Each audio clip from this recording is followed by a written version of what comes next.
അപ്പോൾ നമുക്ക് FM-ന്റെ ക്ലാസ് തുടങ്ങാം. ഇത് തുടങ്ങുന്നതിന് മുമ്പായിട്ട് നമ്മൾ നേരത്തെ ക്ലാസ്സിൽ ഇല്ലാത്ത ഡയറക്ട് ടാക്സിന്റെ ക്ലാസ്സിലെ ഇല്ലാത്ത ആരെങ്കിലും ഇതിൽ ജോയിൻ ചെയ്തിട്ടുണ്ടെങ്കിൽ അവർക്ക് വേണ്ടിയിട്ട് പറയുവാണ്. നമ്മുടെ ക്ലാസ്സിന്റെ ടൈം ഒന്ന് ഷിഫ്റ്റ് ആക്കാനായിട്ട് തീരുമാനിച്ചിട്ടുണ്ട്. അതായത് നമ്മള് 4 ദിവസം ഡയറക്ട് ടാക്സിന്റെ ക്ലാസ്, 7 മണി തൊട്ട് 9:30 വരെ ഡയറക്ട് ടാക്സിന്റെ ക്ലാസ്, റിമൈനിങ് 3 ഡേയ്സിൽ FM-ന്റെ ക്ലാസ് ഡെയിലി 2.5 മണിക്കൂർ വെച്ച് എടുക്കാനായിട്ട് ഞാൻ ഒന്ന് ഡിസൈഡ് ചെയ്തിട്ടുണ്ട്. കാരണം അതാണ് കുറച്ചുകൂടെ എഫക്റ്റീവ് ആണെന്ന് തോന്നിയോണ്ട് അങ്ങനെ ചെയ്യുന്നത്. കാരണം നമ്മൾ ഡെയിലി 1 മണിക്കൂർ വെക്കുന്നതിന്റെ 2.5 മണിക്കൂർ, അതായത് 7 മണി തൊട്ട് 9:30 വരെ പഠിക്കുകയാണെങ്കിൽ ആ ഒരു പോർഷൻസ് നമുക്ക് ക്ലിയർ ആക്കാനായിട്ട് പറ്റും. അപ്പം എല്ലാവരും ഓക്കെ ആണെന്ന് വിചാരിക്കുന്ന ആ ടൈമിലാണ്. നേരത്തെ ഡയറക്ട് ടാക്സിന്റെ ക്ലാസ്സിൽ കയറിയ ഒരു ഇത് എല്ലാവരും ഓക്കെ പറഞ്ഞു. അപ്പം ഇതിലാരെങ്കിലും പുതിയതായിട്ടുണ്ടെങ്കിൽ അവർക്കും ഓക്കെ ആണെന്ന് വിചാരിക്കുന്നു.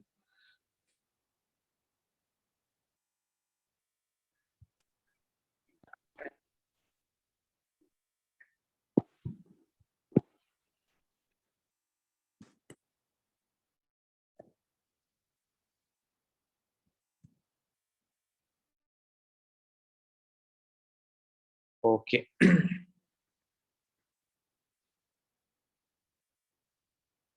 നമുക്കൊരു 2-3 മിനിറ്റ് കൂടെ വെയിറ്റ് ചെയ്യാം. ഇനി ആരെങ്കിലും ജോയിൻ ചെയ്യുന്നുണ്ടെങ്കിൽ നമുക്ക് തുടങ്ങാം. എല്ലാരും കോസ്റ്റ് ഷീറ്റിന്റെ ഫോർമാറ്റ് നോക്കിയായിരുന്ന? ഞാൻ നോക്കാനായിട്ട് പറഞ്ഞായിരുന്നൊരു PDF അയച്ചിട്ടുണ്ടായിരുന്നു കോസ്റ്റ് ഷീറ്റ്. നിങ്ങൾക്കൊക്കെ കോസ്റ്റ് ഷീറ്റ് അറിയാമെങ്കിലും കുഴപ്പമില്ല, നമുക്കിന്ന് കോസ്റ്റ് ഷീറ്റിന്റെ ഒരു ആവശ്യം വരുന്നുണ്ട്. ആരെങ്കിലും ഒക്കെ നോക്കിയായിരുന്നു?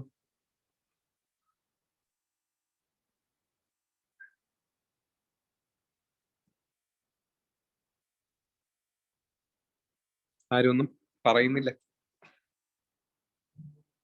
ഓക്കെ, അതുല്യ നോക്കിയായിരുന്നു. ഓക്കെ,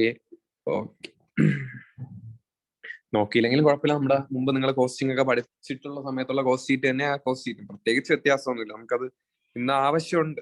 അത് പഠിച്ചില്ല എന്ന് പറഞ്ഞിട്ട് നമുക്ക് ഇന്ന് മനസ്സിലാവൂല എന്നല്ല ഞാൻ പറഞ്ഞത്. അതും കൂടെ പഠിച്ചാൽ കുറച്ചുകൂടെ നല്ലത്, അത്രേ ഉള്ളൂ. നിങ്ങൾ FM പഠിക്കുമ്പോഴും നിർബന്ധമായിട്ട് നിങ്ങൾ എന്തോ പഠിച്ചിരിക്കണം, കോസ്റ്റ് ഷീറ്റ് പഠിച്ചിരിക്കണം കേട്ടോ. അപ്പൊ നമുക്ക് തുടങ്ങാം. നമ്മൾ പഠിക്കുന്ന ചാപ്റ്ററിന്റെ പേര് എല്ലാവർക്കും അറിയാൻ തോന്നുന്നു. നമ്മൾ പഠിക്കുന്നത് അക്കൗണ്ടിങ് റേഷ്യോസാ പഠിക്കുന്നത്.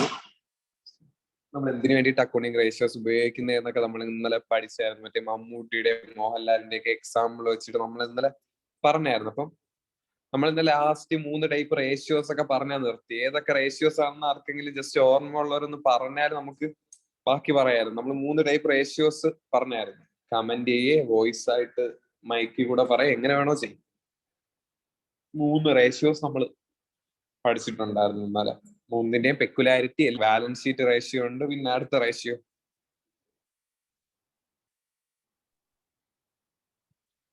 Okay profit and loss ratio ഉണ്ട്. ഇനി മൂന്നാമതൊരു റേഷ്യോ നമ്മൾ പഠിച്ചായിരുന്നു, ഫിക്സഡ് റേഷ്യോ. ഓക്കെ, നമ്മൾ 3 റേഷ്യോ പഠിച്ചു, balance sheet ratio, P and L ratio, mixed ratio. Okay ആണ്, അത്യാവശ്യം നിങ്ങളൊക്കെ ശ്രദ്ധിക്കുന്നുണ്ട്. അപ്പൊ നിങ്ങൾക്ക് അറിയാവുന്ന ഒരു കാര്യം നമ്മൾ ഇന്ന് പഠിക്കാനായിട്ട് പോകുന്നത്. നിങ്ങൾക്ക് അറിയാവുന്ന ഒരു കാര്യമാണ്, അറിയാമെങ്കിലും അറിഞ്ഞൂടെങ്കിലും കുഴപ്പമില്ല, നമ്മൾ പഠിക്കാനായിട്ട് പോവുകയാണ്. ഈ വരച്ചിട്ടേക്കുന്നതെന്ന് പറയുന്നത് ഒരു ബാലൻസ് ഷീറ്റ് ആണ്. ഈ വരച്ചിട്ടേക്കുന്നതെന്ന് പറയുന്നത് ഒരു ബാലൻസ് ഷീറ്റ് ആണ്. ഇങ്ങനത്തെ ബാലൻസ് ഷീറ്റ് ഉണ്ടോ? നമ്മൾ മറ്റേ ബാലൻസ് ഷീറ്റ് അല്ലേ പഠിച്ചിട്ടുള്ള, ഇങ്ങനെ അസറ്റ് ഇവിടെ എഴുതി, ലയബിലിറ്റി ഇവിടെ എഴുതി, അങ്ങനത്തെ ബാലൻസ് ഷീറ്റ് അല്ലേ നമ്മൾ പഠിച്ചിട്ടുള്ള.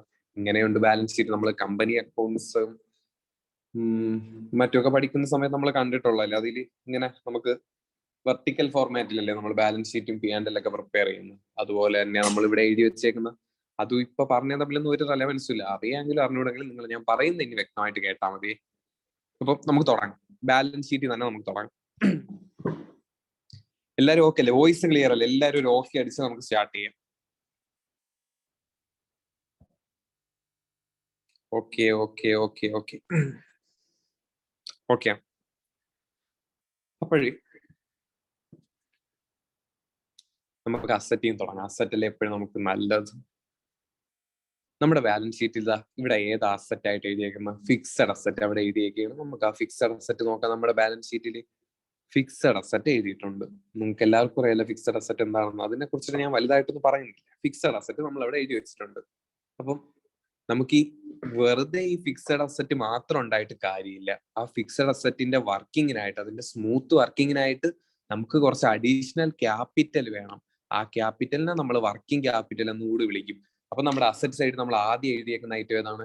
Fixed asset. എല്ലാവരും കാണാൻ പറ്റുന്നെന്ന് വിചാരിക്കും. നമ്മൾ അസറ്റ് സൈഡിൽ ആദ്യം എഴുതിയേക്കുന്ന ഐറ്റം ദാ ഫിക്സഡ് അസറ്റ് എഴുതിയേക്കുന്നത്. അപ്പൊ അത് കഴിഞ്ഞിട്ട് നമ്മൾ എഴുതിയേക്കുന്നത് വർക്കിംഗ് ക്യാപിറ്റൽ. എന്തിനാണ് വർക്കിംഗ് ക്യാപിറ്റൽ? വെറുതെ നമ്മുടെ കയ്യിൽ ഫിക്സഡ് അസറ്റ് ഉണ്ടായിട്ട് കാര്യമില്ല. ആ ഫിക്സഡ് അസറ്റിന്റെ സ്മൂത്ത് വർക്കിങ്ങിനായിട്ട് നമുക്ക് എന്തോ വേണം? വർക്കിംഗ് ക്യാപിറ്റൽ വേണം. ഓക്കെ, വർക്കിംഗ് ക്യാപിറ്റലിന് വേറെ എന്തെങ്കിലും പ്രത്യേകത ഉണ്ടോ? വർക്കിംഗ് ക്യാപിറ്റലിന് നമ്മൾ എവിടെയൊക്കെയോ ഒരു ഡെഫിനിഷൻ പഠിച്ചിട്ടുണ്ട്, ചിലവർക്കെങ്കിലും ഓർമ്മ കാണും. വർക്കിംഗ് ക്യാപിറ്റൽ എന്ന് പറഞ്ഞാൽ current asset minus current liability ആണ്. വർക്കിംഗ് ക്യാപിറ്റൽ എന്ന് പറഞ്ഞാൽ current asset minus current liability ആണ്. അതാണ് C A minus C L എന്ന് എഴുതിയേക്കുന്ന. നമുക്ക് നോർമലായിട്ട് എനിക്ക് ഫിക്സഡ് അസറ്റ് പറഞ്ഞപ്പോഴേ ഒരു ഡൗട്ട് വന്നു, എന്താ ബാക്കിയുള്ള കറണ്ട് അസറ്റ് അതിനെ കുറിച്ചൊന്നും പറയാത്ത നമ്മൾ ഇതാ തൊട്ട് താഴെ ഇവിടെ വർക്കിംഗ് ക്യാപിറ്റൽ എഴുതിയേക്കല്ലേ, അതുകൊണ്ടാണ് നമ്മൾ അതിനെ കുറിച്ചൊന്നും പറയാത്തത്. അപ്പം നമ്മുടെ അസറ്റ് സൈഡ് എന്തൊക്കെയാ ഉള്ളത്? ഫിക്സഡ് അസറ്റും ഉണ്ട്, വർക്കിംഗ് ക്യാപിറ്റലും ഉണ്ട്. എന്തിനു വേണ്ടിയിട്ടാണ് വർക്കിംഗ് ക്യാപിറ്റൽ അവിടെ എഴുതിയേക്കുന്നത്? നമ്മുടെ ഫിക്സഡ് അസറ്റ് കൊണ്ട് മാത്രമായിട്ട് നമുക്കൊരു കാര്യമില്ല. അതിന്റെ സ്മൂത്ത് വർക്കിങ്ങിനായിട്ട് നമുക്ക് അഡീഷണൽ ക്യാപിറ്റൽ വേണം. അഡീഷണൽ ക്യാപിറ്റലിനെ നമ്മൾ വർക്കിംഗ് ക്യാപിറ്റൽ എന്ന് വിളിക്കുന്നത്. അപ്പൊ വർക്കിംഗ് ക്യാപിറ്റൽ കണ്ടുപിടിക്കാനായിട്ട് എന്തെങ്കിലും ഇക്വേഷൻ ഉണ്ട്? Current asset minus current liability. Working capital എങ്ങനെയാണ് കണ്ടുപിടിക്കുന്ന? Current asset minus current liability. അപ്പം നിങ്ങൾ ഇപ്പോ പറയണം നമ്മുടെ അസറ്റ് സൈഡ് എന്തൊക്കെ ഉണ്ട്? ഫിക്സഡ് അസറ്റും ഉണ്ട്, വർക്കിംഗ് ക്യാപിറ്റലും ഉണ്ട്. അപ്പൊ അത്രയേ നമ്മുടെ അസറ്റ് സൈഡിലുള്ളൂ. അപ്പൊ നമ്മുടെ ടോട്ടൽ അസറ്റ് എന്ന് പറയുന്നത് എന്തൊക്കെയാണ്? ഫിക്സഡ് അസറ്റും വർക്കിംഗ് ക്യാപിറ്റലും, ഫിക്സഡ് അസറ്റും വർക്കിംഗ് ക്യാപിറ്റലും. ഇത്രയും ക്ലിയർ ആണെങ്കിൽ പെട്ടെന്ന് ഒരു ഓക്കെ പറഞ്ഞാൽ നമുക്ക് അടുത്തതിലോട്ട് പോവാം. അസറ്റ് കഴിഞ്ഞിടാ ഇനി ലയബിലിറ്റിയെ പഠിക്കാനുള്ളത്. ഡൗട്ട് ഉണ്ടെങ്കിൽ പറയാം കേട്ടോ. ഓക്കെ, ഒന്നുകൂടെ പറയാം. നമ്മുടെ ഇതൊരു ബാലൻസ് ഷീറ്റാ വരച്ചേക്കുന്ന. ഈ ബാലൻസ് ഷീറ്റിൽ ഞാൻ ഫസ്റ്റ് പറഞ്ഞത് അസറ്റ് ആണ്. അസറ്റ് ഇതാ കിടക്കുന്നു. എവിടെ അസറ്റ്? ഇതാ ഇവിടെ നമ്മൾ എഴുതിയേക്കല്ലേ ഫിക്സഡ് അസറ്റ്. ആണ്ടേ ഇവിടെ എഴുതിയേക്കുന്നു ഫിക്സഡ് അസറ്റ്. അപ്പൊ ഫിക്സഡ് അസറ്റ് അവിടെ എഴുതിയിട്ടുണ്ട്. നമുക്ക് വെറുതെ ഫിക്സഡ് അസറ്റ് നമ്മൾ ഫിക്സഡ് അസറ്റ് മാത്രം വെച്ചിട്ട് ഒരു കാര്യമില്ല. ഫിക്സഡ് അസറ്റ് പ്രോപ്പർ ആയിട്ട് വർക്കിംഗ് നടക്കണമെങ്കിൽ, അത് സ്മൂത്ത് ആയിട്ട് വർക്കിംഗ് നടക്കണമെങ്കിൽ നമുക്ക് കുറച്ച് അഡീഷണൽ ക്യാപിറ്റൽ ആവശ്യമുണ്ട്. ആ ക്യാപിറ്റലിനെ നമ്മൾ വിളിക്കുന്ന പേരാണ് വർക്കിംഗ് ക്യാപിറ്റൽ. എന്താണ് വർക്കിംഗ് ക്യാപിറ്റൽ? വർക്കിംഗ് ക്യാപിറ്റൽ എന്ന് പറഞ്ഞാൽ simply current asset minus current liability. നിങ്ങൾ ഇതൊന്നും ആലോചിച്ച് വെറുതെ ഡൗട്ട് ആക്കണ്ട, ഇത്രയും ചിന്തിച്ചാൽ മതി. അസറ്റ് സൈഡ് എന്തൊക്കെ ഉണ്ട്? അസറ്റ് സൈഡ് ഫിക്സഡ് അസറ്റും ഉണ്ട്, വർക്കിംഗ് ക്യാപിറ്റലും ഉണ്ട്. അപ്പം അത്രേ ഉള്ളൂ. അസറ്റ് സൈഡ് എന്തൊക്കെ ഉണ്ട്? ഫിക്സഡ് അസറ്റും ഉണ്ട്, വർക്കിംഗ് ക്യാപിറ്റലും ഉണ്ട്. ഇനി നേരെ നമ്മൾ ലയബിലിറ്റി സൈഡ് പറയാനായിട്ട് പോവുകയാണ്. ലയബിലിറ്റി സൈഡ് ഒന്നാമത് എഴുതിയേക്കുന്നത് ഷെയർ ഹോൾഡേഴ്സ് ഫണ്ട്. നിങ്ങൾക്ക് എന്താ ഷെയർ ഹോൾഡേഴ്സ് ഫണ്ട് എന്ന് പറഞ്ഞാൽ മനസ്സിലായത്? ആരെങ്കിലും ഒക്കെ ഒന്ന് പറയും എന്താണ് ഷെയർ ഹോൾഡേഴ്സ് ഫണ്ട് എന്ന് കൊണ്ട് അവർ ഉദ്ദേശിച്ചേക്കുന്ന? ജസ്റ്റ് എന്താ അതിന് മീൻ ചെയ്തേക്കുന്നതെന്ന് ആർക്കെങ്കിലും നമുക്ക് അങ്ങനെ റെസ്പോണ്ട് ചെയ്തും കൂടെ പഠിച്ചു പോകാം. എന്നാലേ FM പഠിച്ചിട്ട് കാര്യമുള്ളൂ. നിങ്ങളും കൂടെ പറയുന്ന കേട്ട് നമുക്ക് പഠിച്ചു പോകാം. എന്താ ഷെയർ ഹോൾഡേഴ്സ് ഫണ്ട് കൊണ്ട് ഉദ്ദേശിച്ചേക്കുന്നത്? ആർക്കെങ്കിലും സിമ്പിൾ ആയിട്ട് നമുക്ക് പറയാം. ഷെയർ ഒരാൾ പറഞ്ഞു. ആരാ പറഞ്ഞു? നമ്മുടെ Dilma Deepu. Okay, owners capital എന്ന് പറഞ്ഞു. അതായത് നമ്മുടെ ഷെയർ ഹോൾഡേഴ്സ് ഫണ്ട് എന്ന് പറഞ്ഞാൽ നമ്മുടെ ബിസിനസിന്റെ ഓണർമാരുടെ ഫണ്ട്, അതിനെ തന്നെ നമ്മുടെ ഷെയർ ഹോൾഡേഴ്സ് ഫണ്ട് എന്ന് വിളിക്കുന്നത്. ഷെയർ ഹോൾഡേഴ്സ് ഫണ്ട് എന്ന് പറഞ്ഞാൽ സിമ്പിൾ ആയിട്ട് അങ്ങനെ പഠിച്ചാൽ മതി. നമ്മുടെ ബിസിനസിന്റെ ഓണർമാരുടെ ഫണ്ട്, ബിസിനസ് ഓണേഴ്സ് ഫണ്ട്, അതെന്തെങ്കിലും ആയിക്കോട്ടെ. എന്തൊക്കെയാണ് ഷെയർ ഹോൾഡേഴ്സ് ഫണ്ടിൽ വരുന്നത്? ഷെയർ ഹോൾഡേഴ്സ് ഫണ്ടിൽ വരുന്ന ഒന്നാമത്തെ ഐറ്റം ഷെയർ ക്യാപിറ്റൽ. എന്താണപ്പാ ഷെയർ ക്യാപിറ്റൽ? ഷെയർ ക്യാപിറ്റൽ എന്ന് പറഞ്ഞാല് നമ്മൾ ഷെയർ ഇഷ്യൂ ചെയ്ത് പൈസ മേടിക്കൂലേ? ഷെയർ ഇഷ്യൂ ചെയ്ത് പൈസ മേടിക്കൂലേ ഇങ്ങോട്ട്? നമ്മൾ ഷെയർ ക്യാപിറ്റൽ എന്ന് വിളിക്കുന്ന. അപ്പൊ ഏതൊക്കെ ടൈപ്പ് ഷെയർ ക്യാപിറ്റൽ ഉണ്ട്? 2 ടൈപ്പ് ഷെയർ ക്യാപിറ്റൽ ഉണ്ട്. എത്ര ടൈപ്പ് ഷെയർ ക്യാപിറ്റൽ ഉണ്ട്? 2 ടൈപ്പ് ഷെയർ ക്യാപിറ്റൽ. ഏതൊക്കെയാ? ഒന്നാമത്തത് ESC എഴുതിയേക്കുന്നത് ഇക്വിറ്റി ഷെയർ ക്യാപിറ്റലും, രണ്ടാമത് PSC എഴുതിയേക്കണം പ്രിഫറൻസ് ഷെയർ ക്യാപിറ്റലും. അപ്പൊ ഞാൻ ഒന്നുകൂടെ പറയാം. നമ്മൾ ഇനി പറയാൻ പോകുന്ന ഷെയർ ഹോൾഡേഴ്സ് ഫണ്ടാണ്. സിമ്പിളി എന്താണ് ഷെയർ ഹോൾഡേഴ്സ് ഫണ്ട്? നമ്മുടെ ബിസിനസിന്റെ ഓണറുടെ ഫണ്ടിനെ ഷെയർ ഹോൾഡേഴ്സ് ഫണ്ട് എന്ന് വിളിക്കുന്ന. എന്തൊക്കെയാണ് ഷെയർ ഹോൾഡേഴ്സ് ഫണ്ടിൽ വരുന്നത്? ഒന്നാമത്തെ item share capital. Share capital എന്ന് പറഞ്ഞാൽ എന്താണ്? നമ്മൾ ഷെയർ ഇഷ്യൂ ചെയ്യുന്നു, പൈസ സംഹരിക്കുന്നു എന്ന് തന്നെ പറയണമെന്തോ, പൈസ എന്തോ കളക്ട് ചെയ്യുന്നു, അതിനെ നമ്മൾ ഷെയർ ക്യാപിറ്റൽ എന്ന് വിളിക്കുന്നു. അപ്പൊ 2 ടൈപ്പ് ഷെയർ ക്യാപിറ്റൽ ഉണ്ട്, ഇക്വിറ്റി ഷെയർ ക്യാപിറ്റലും പ്രിഫറൻസ് ഷെയർ ക്യാപിറ്റലും. ഇനി വേറെ എന്തെങ്കിലും ഉണ്ടോ നമ്മുടെ ഷെയർ ഹോൾഡേഴ്സ് ഫണ്ടിൽ? ഉണ്ട്. നമ്മൾ ബാക്കി വന്ന കുറച്ച് റീറ്റെയിൻഡ് ഏർണിങ്സ്, അതിനെ നമ്മൾ റിസർവ് ആൻഡ് സർപ്ലസ് എന്ന് വിളിക്കും. നിങ്ങളൊക്കെ ഒരുപാട് കേട്ടുള്ള പേരായിരിക്കും റിസർവ് ആൻഡ് സർപ്ലസ്. അപ്പം നമ്മൾ ഇത്ര കാര്യങ്ങളെ ജസ്റ്റ് പഠിച്ചിട്ടുള്ളൂ. അസറ്റിൽ ഏതൊക്കെ ഉണ്ട്? ഫിക്സഡ് അസറ്റ് ഉണ്ട്, വർക്കിംഗ് ക്യാപിറ്റലും ഉണ്ട്. ലയബിലിറ്റി സൈഡ് നമ്മൾ ഫസ്റ്റ് പറഞ്ഞ ഏതാണ്? Share holders fund. അത് ഏതൊക്കെ വരും? ഷെയർ ക്യാപിറ്റലും വരും, റിസർവ് ആൻഡ് സർപ്ലസും വരും. ഷെയർ ക്യാപിറ്റൽ എന്ന് പറഞ്ഞാൽ ഏതൊക്കെ ഷെയർ ക്യാപിറ്റൽ വരാം? ഇക്വിറ്റി ഷെയർ ക്യാപിറ്റലും വരാം, പ്രിഫറൻസ് ഷെയർ ക്യാപിറ്റലും വരാം. ഇനി ഒരു കാര്യം കൂടെ പറഞ്ഞാൽ നമ്മുടെ ബാലൻസ് ഷീറ്റ് കംപ്ലീറ്റ് ആവും. ഇത്ര നിങ്ങൾക്ക് ക്ലിയർ ആയെങ്കിൽ പറയാം. Very very important. ഇതൊക്കെ പഠിച്ചാലേ നമുക്ക് പ്രോബ്ലം എളുപ്പത്തിന് ചെയ്യാൻ പറ്റുള്ളൂ. ക്ലിയർ ആണെങ്കിൽ മാത്രം പറയാം കേട്ടോ, ഇല്ലെങ്കിൽ നമുക്ക് വീണ്ടും പറയാം, റിപ്പീറ്റ് അടിച്ച് പറയാം. എല്ലാരും പറഞ്ഞാൽ നമുക്ക് അടുത്ത് പറയാം. അല്ല കുറച്ചുപേര് മാത്രം പറഞ്ഞിട്ട് എല്ലാരും ഒന്ന് റിപ്ലൈ ചെയ്താൽ കൊള്ളാം. ക്ലിയർ ആയെങ്കിൽ പറഞ്ഞാൽ മതി.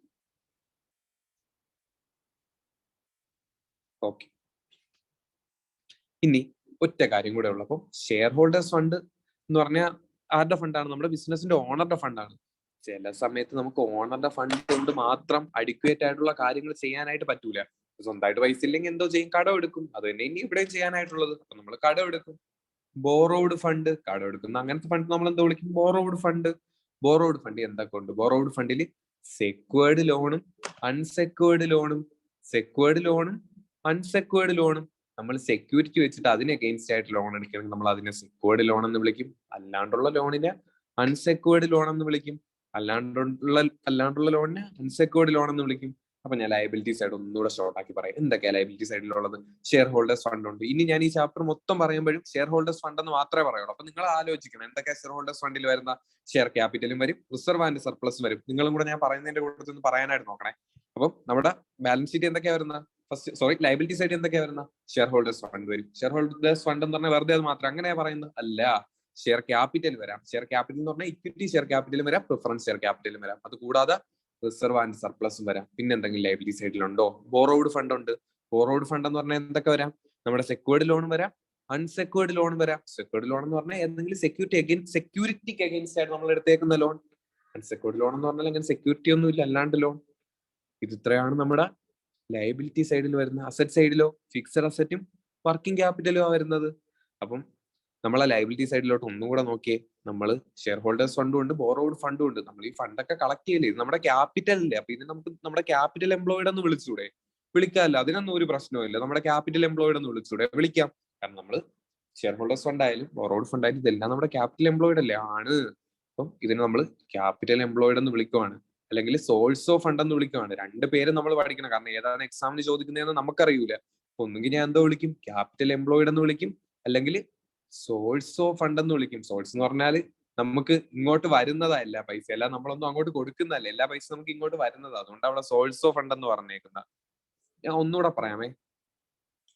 ബാലൻസ് ഷീറ്റിന്റെ നമ്മൾ ആദ്യം അസറ്റ് പഠിച്ചു. ഫിക്സഡ് അസറ്റും വർക്കിംഗ് ക്യാപിറ്റലും മാത്രമേ അസറ്റ് സൈഡിലുള്ളൂ. ലയബിലിറ്റി സൈഡ് എന്തൊക്കെ ഉണ്ട്? ഷെയർ ഹോൾഡേഴ്സ് ഫണ്ട് ഉണ്ട്. എന്താണ് share holders fund? Share holders fund എന്ന് പറഞ്ഞാൽ ഷെയർ ക്യാപിറ്റലും വരും, റിസർവ് ആൻഡ് സർപ്ലസും വരും. ഷെയർ ക്യാപിറ്റൽ എന്ന് പറഞ്ഞാൽ ഇക്വിറ്റി ഷെയർ ക്യാപിറ്റലും വരും, പ്രിഫറൻസ് ഷെയർ ക്യാപിറ്റൽ വരും. വേറെ എന്തെങ്കിലും വരുമോ?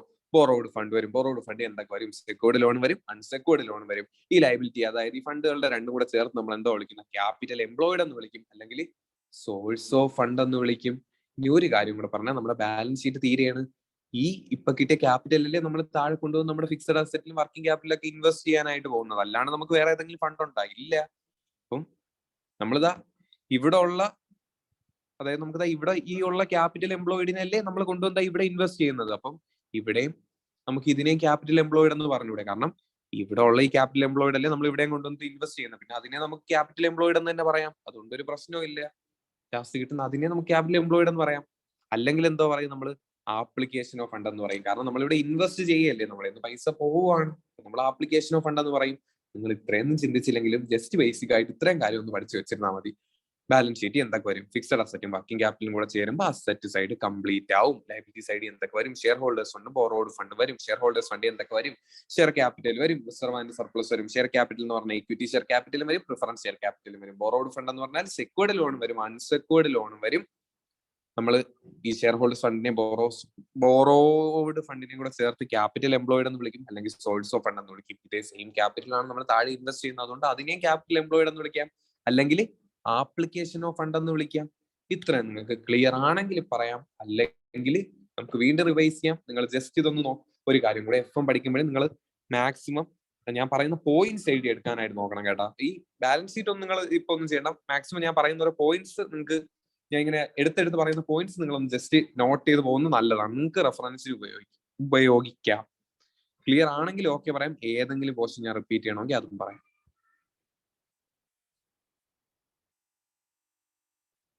എല്ലാരും പറയണം കേട്ടോ, ക്ലിയർ ആണോ ക്ലിയർ അല്ലേ? നിങ്ങൾക്ക് ആർക്കെങ്കിലും ഇങ്ങനെ ഡൗട്ട്, നമ്മൾ എന്തിനാണ് ഈ ബാലൻസ് ഷീറ്റ് ഒക്കെ ഇപ്പൊ പഠിക്കുന്നതെന്ന് ഡൗട്ട് ഉണ്ടെങ്കിൽ നിങ്ങൾക്ക് ഉറപ്പായിട്ട് യൂസ്ഫുൾ ആവും, തീർച്ചയായിട്ടും യൂസ്ഫുൾ ആവും. അതൊന്ന് നമ്മൾ ചിലപ്പോൾ തോന്നുന്നു ഇതൊക്കെ ടെക്സ്റ്റ് ബുക്കിലുള്ള തന്നെ പഠിപ്പിക്കുന്ന, ടെക്സ്റ്റ് ബുക്കിൽ നമുക്ക് ആവശ്യമുള്ള തന്നെ പഠിപ്പിക്കുന്ന, അതിലൊക്കെ കൂടുതൽ ആവശ്യത്തിൽ കൂടുതലൊന്നും പഠിപ്പിക്കുന്നില്ല, ആവശ്യത്തിൽ കുറഞ്ഞൊന്നും പഠിപ്പിക്കില്ല, കറക്റ്റ് ആവശ്യമുള്ളത് തന്നെ പഠിപ്പിക്കുന്ന. അപ്പം ബാലൻസ് ഷീറ്റ് ക്ലിയർ അല്ലേ? എല്ലാവർക്കും ക്ലിയർ അല്ലേ balance sheet? Very very important. Balance sheet clear ആണെങ്കിൽ ഞാൻ ഒരു കാര്യം ചോദിക്കട്ടെ, നിങ്ങളുടെ ജസ്റ്റ് എല്ലാവരും പ്ലേസ് ഒന്ന് പറയാം. എല്ലാവരും എവിടെ നിന്നാണെന്ന്, ജസ്റ്റ് ഏത് ഡിസ്ട്രിക്റ്റ് ആണെന്നൊന്ന് ജസ്റ്റ് ഷോർട്ട് ആക്കിയിട്ടൊന്ന് പറഞ്ഞാൽ മതി പെട്ടെന്ന് എല്ലാവരും. നേരത്തെ ചോദിക്കണമെന്ന് വിചാരിച്ചത്. കണ്ണൂര്, ആലപ്പി, തൃശ്ശൂര്, കണ്ണൂര്, തൃശ്ശൂര്, ട്രിവാൻഡ്രം, മാലൂർ, ട്രിവാൻഡ്രം, തൃശ്ശൂർ, ശ്രീലക്ഷ്മി ആത്മയില് പഠിച്ച ശ്രീലക്ഷ്മി അല്ലേ നമ്മളോടാ? ഇത്ര വരെ ഉള്ള ഇനിയുണ്ട്? ആ ഓക്കെ ഓക്കെ. ഈ it's me okay. Trivandrum, Hiba Trivandrum, Rizwan Kollam. കൊല്ലത്തുനിന്ന് നമുക്ക് ഇപ്പഴാ ഒരു സ്റ്റുഡന്റ് ഉള്ളതെന്ന് തോന്നുന്നു. മുമ്പ് ഒരു കൊച്ചുണ്ടായിരുന്നു ഈ ക്ലാസ്സിലല്ലേ ഇത് മുമ്പ്. മലപ്പുറം, കണ്ണൂർ. അപ്പം എനിക്ക് തോന്നുന്നു മെജോറിറ്റി കണ്ണൂരും തൃശ്ശൂരും ആണെന്ന് തോന്നണം. കാലിക്കട്ട് ഉണ്ട്. ഓക്കെ, ഇത്ര ഉള്ള. ഇനി ആരെങ്കിലും ഉണ്ടോ? ക്ലാസ്സിൽ നിന്ന് ഡിവേറ്റ് ചെയ്ത് പോകുന്നതായിട്ടും തോന്നില്ല, ജസ്റ്റ് ഒന്ന് ചോദിച്ചെന്നേ ഉള്ളൂ. നമുക്ക് മെജോറിറ്റി അങ്ങനല്ലേ, എല്ലാരും ഒരു ഡിസ്ട്രിക്ട് ഏതാന്ന് ചോദിച്ചെന്നേ ഉള്ളൂ. ഓക്കെ, കണ്ണൂർ. ഓക്കെ, അപ്പൊ നമുക്ക് ബാലൻസ് ഷീറ്റ് കഴിഞ്ഞു. ഇനി നമുക്ക് ബാലൻസ് ഷീറ്റ് കഴിഞ്ഞിട്ട് കുറച്ച് കാര്യം കൂടെ പഠിക്കാം. ഇതൊന്നും പോയില്ലേ? ഓക്കെ, ഇനി നമ്മൾ അടുത്ത പഠിക്കാനായിട്ട് പോകുന്നത്, നിങ്ങൾക്ക് എല്ലാവർക്കും അറിയാവുന്ന ഒരു കാര്യമാണേ, നമ്മൾ പഠിച്ചിട്ടുള്ളതാ. അക്കൗണ്ടൻസിയിൽ നമ്മൾ പഠിച്ചിട്ടില്ല, അസറ്റ് ലയബിലിറ്റി ഈക്വൽ ആവുന്നു. അങ്ങനെയല്ലേ ബാലൻസ് ഷീറ്റിൽ? അസറ്റ് സൈഡ് ഈക്വൽ ആയിരിക്കും, ലയബിലിറ്റി സൈഡ് ഈക്വൽ ആയിരിക്കും. അങ്ങനെയാണെങ്കിൽ ഇത് നിങ്ങൾ നോക്കിയാണ് ഇവിടെ ലയബിലിറ്റി സൈഡ് എന്തൊക്കെ ഉണ്ട്? ഷെയർ ഹോൾഡേഴ്സ് ഫണ്ട് ഉണ്ട്, ബോറോഡ് ഫണ്ട് ഉണ്ട്. അസറ്റ് സൈഡ് എന്തൊക്കെ ഉണ്ട്? ഫിക്സഡ് അസറ്റ് ഉണ്ട്, വർക്കിംഗ് ക്യാപിറ്റലും ഉണ്ട്. അപ്പൊ നമ്മുടെ ബാലൻസ് ഷീറ്റ് പ്രകാരമാണെങ്കിൽ ഇത് ഈക്വൽ ആയിട്ട് വരണ്ടേ? എങ്ങനെ ഈക്വൽ ആയിട്ട് വരണം? നമ്മുടെ ഷെയർ ഹോൾഡേഴ്സ് ഫണ്ടും ബോറോഡ് ഫണ്ടും കൂടെ കൂട്ടുമ്പോൾ നമുക്ക് എന്തോ കിട്ടണം? നമുക്ക് ഫിക്സഡ് അസറ്റും വർക്കിംഗ് ക്യാപിറ്റലും കിട്ടണം. അപ്പം share holders fund plus borrowed fund equal to fixed asset plus working capital. അതെന്താ ഞാൻ ഇക്വേഷൻ ഉണ്ടാക്കിയതാ? ഞാൻ ഇക്വേഷൻ ഉണ്ടാക്കിയൊന്നുമില്ല, നമ്മുടെ ബാലൻസ് ഷീറ്റ് വെച്ചിട്ട് പറഞ്ഞതാ. ബാലൻസ് ഷീറ്റിൽ അസറ്റ് ലയബിലിറ്റി ഈക്വൽ ആവട്ടെ.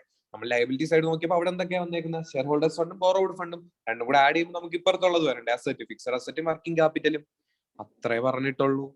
ഇനി അടുത്ത പറയാൻ പോകുന്നത് നിങ്ങൾ വ്യക്തമായിട്ട് എന്ന് വെച്ചാൽ വെരി വെരി ഇമ്പോർട്ടന്റ്. നമ്മൾ ഇതൊരു അഡീഷണൽ ഇൻഫർമേഷൻ കൂടെയാണ് കേട്ടോ, അങ്ങനെ അല്ല, നമ്മുടെ പോർഷനിലുള്ളത് തന്നെ. നോക്കിക്കോളണേ.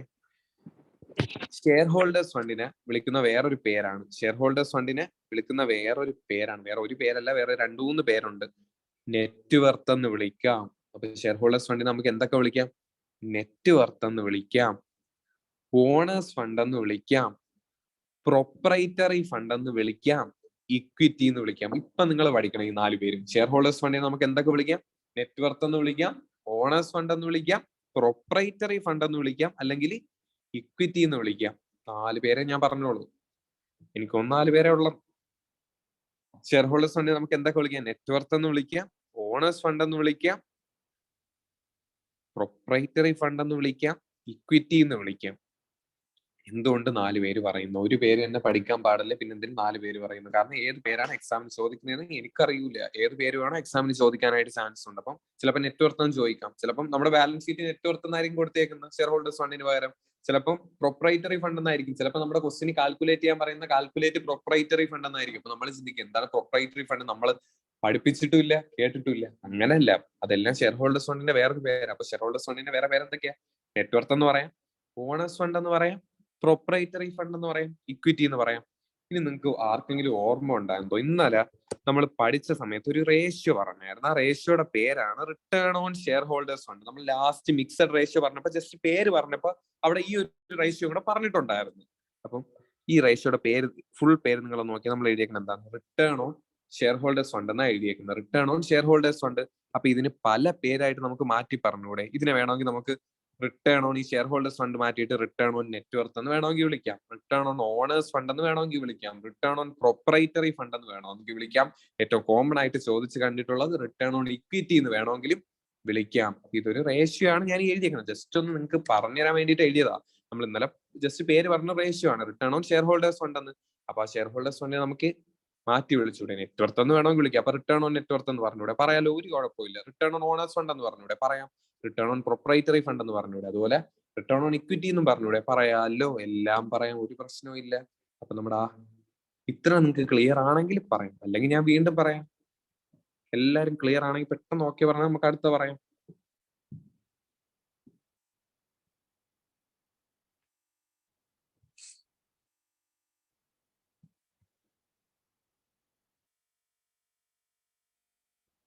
കുറച്ചുപേരെ ഓക്കെ പറഞ്ഞോളൂ, കുറച്ച് ഓക്കെ. ഓക്കെ, ഇത് ഈ ഞാൻ FM പഠിപ്പിക്കാനായിട്ട് എടുത്ത എന്താണെന്നാല് ഞാൻ ഡയറക്ട് ടാക്സ് മാത്രമേ പഠിപ്പിക്കോളായിരുന്നു മെയിൻ ആയിട്ട്. ഇങ്ങനെ FM പഠിപ്പിക്കാനായിട്ട് എടുത്തത് എന്താ വെച്ചാൽ എനിക്കൊരു ഇത് സിറ്റുവേഷൻ ആയപ്പോൾ തോന്നി FM ഭയങ്കര ടഫാണെന്ന്. അപ്പൊ FM ഭയങ്കര ടഫാണെങ്കിൽ ഒറ്റയ്ക്ക് പഠിക്കുന്നതിന്റെ ഒന്നും പഠിപ്പിക്കാന്ന് വിചാരിച്ചെടുത്ത് പഠിപ്പിച്ചൊരു വിഷയമാണ് FM എന്ന് പറയുന്നത്. അല്ലാണ്ട് എല്ലാം അറിഞ്ഞു വെച്ചിട്ട് പഠിപ്പിക്കുന്ന വിഷയമൊന്നുമല്ല FM. പക്ഷെ എനിക്ക് ടഫായിട്ട് തോന്നിയോണ്ട് എടുത്ത് പഠിപ്പിക്കുന്ന വിഷയമാണ് FM എന്ന് പറയുന്നത്. നിങ്ങൾക്കെല്ലാം ക്ലിയർ അല്ലേ? ഓക്കെ, ഇനി ഒരു കാര്യം കൂടെ പറയാം. അതും കൂടെ പറഞ്ഞാൽ നമുക്ക് ഈ ഒരു സെക്ഷൻ കഴിഞ്ഞിട്ട് നേരെ നമുക്ക് P&L അക്കൗണ്ടിലോട്ട് പോകാം. നമ്മൾ ഇന്ന് പഠിക്കുന്ന ബാലൻസ് ഷീറ്റും P&L അക്കൗണ്ടും ഒക്കെ. ആരെങ്കിലും ഒക്കെ ആൻസർ പറയണേ. നമ്മുടെ ഷെയർ ഹോൾഡേഴ്സ് ഫണ്ടിൽ എന്തൊക്കെയാ വരുന്നത്? ഷെയർ ക്യാപിറ്റലും വരും, റിസർവ് ആൻഡ് സർപ്ലസും വരും. ഞാനൊരു ക്വസ്റ്റ്യൻ ചോദിക്കുകയാണ്, അങ്ങനെയാണെങ്കിൽ ഇക്വിറ്റി ഷെയർ ഹോൾഡേഴ്സ് ഫണ്ട് എന്ന് മാത്രമാണ് കൊടുത്തേക്കുന്നത്.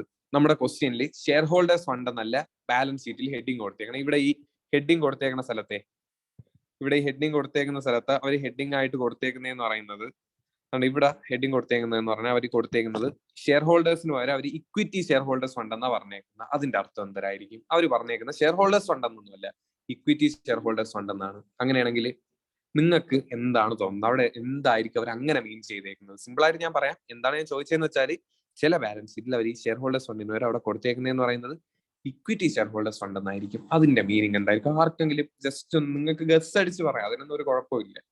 എന്തായിരിക്കും അങ്ങനെ കൊടുത്തേക്കുന്നത്?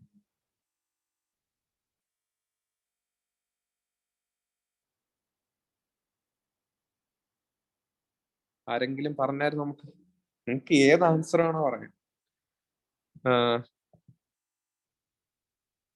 ഷെയർ ക്യാപിറ്റൽ അപ്പൊ ഇക്വിറ്റി ഷെയർ ക്യാപിറ്റൽ മാത്രമായിരിക്കോ? അങ്ങനല്ല ഉദ്ദേശിച്ച.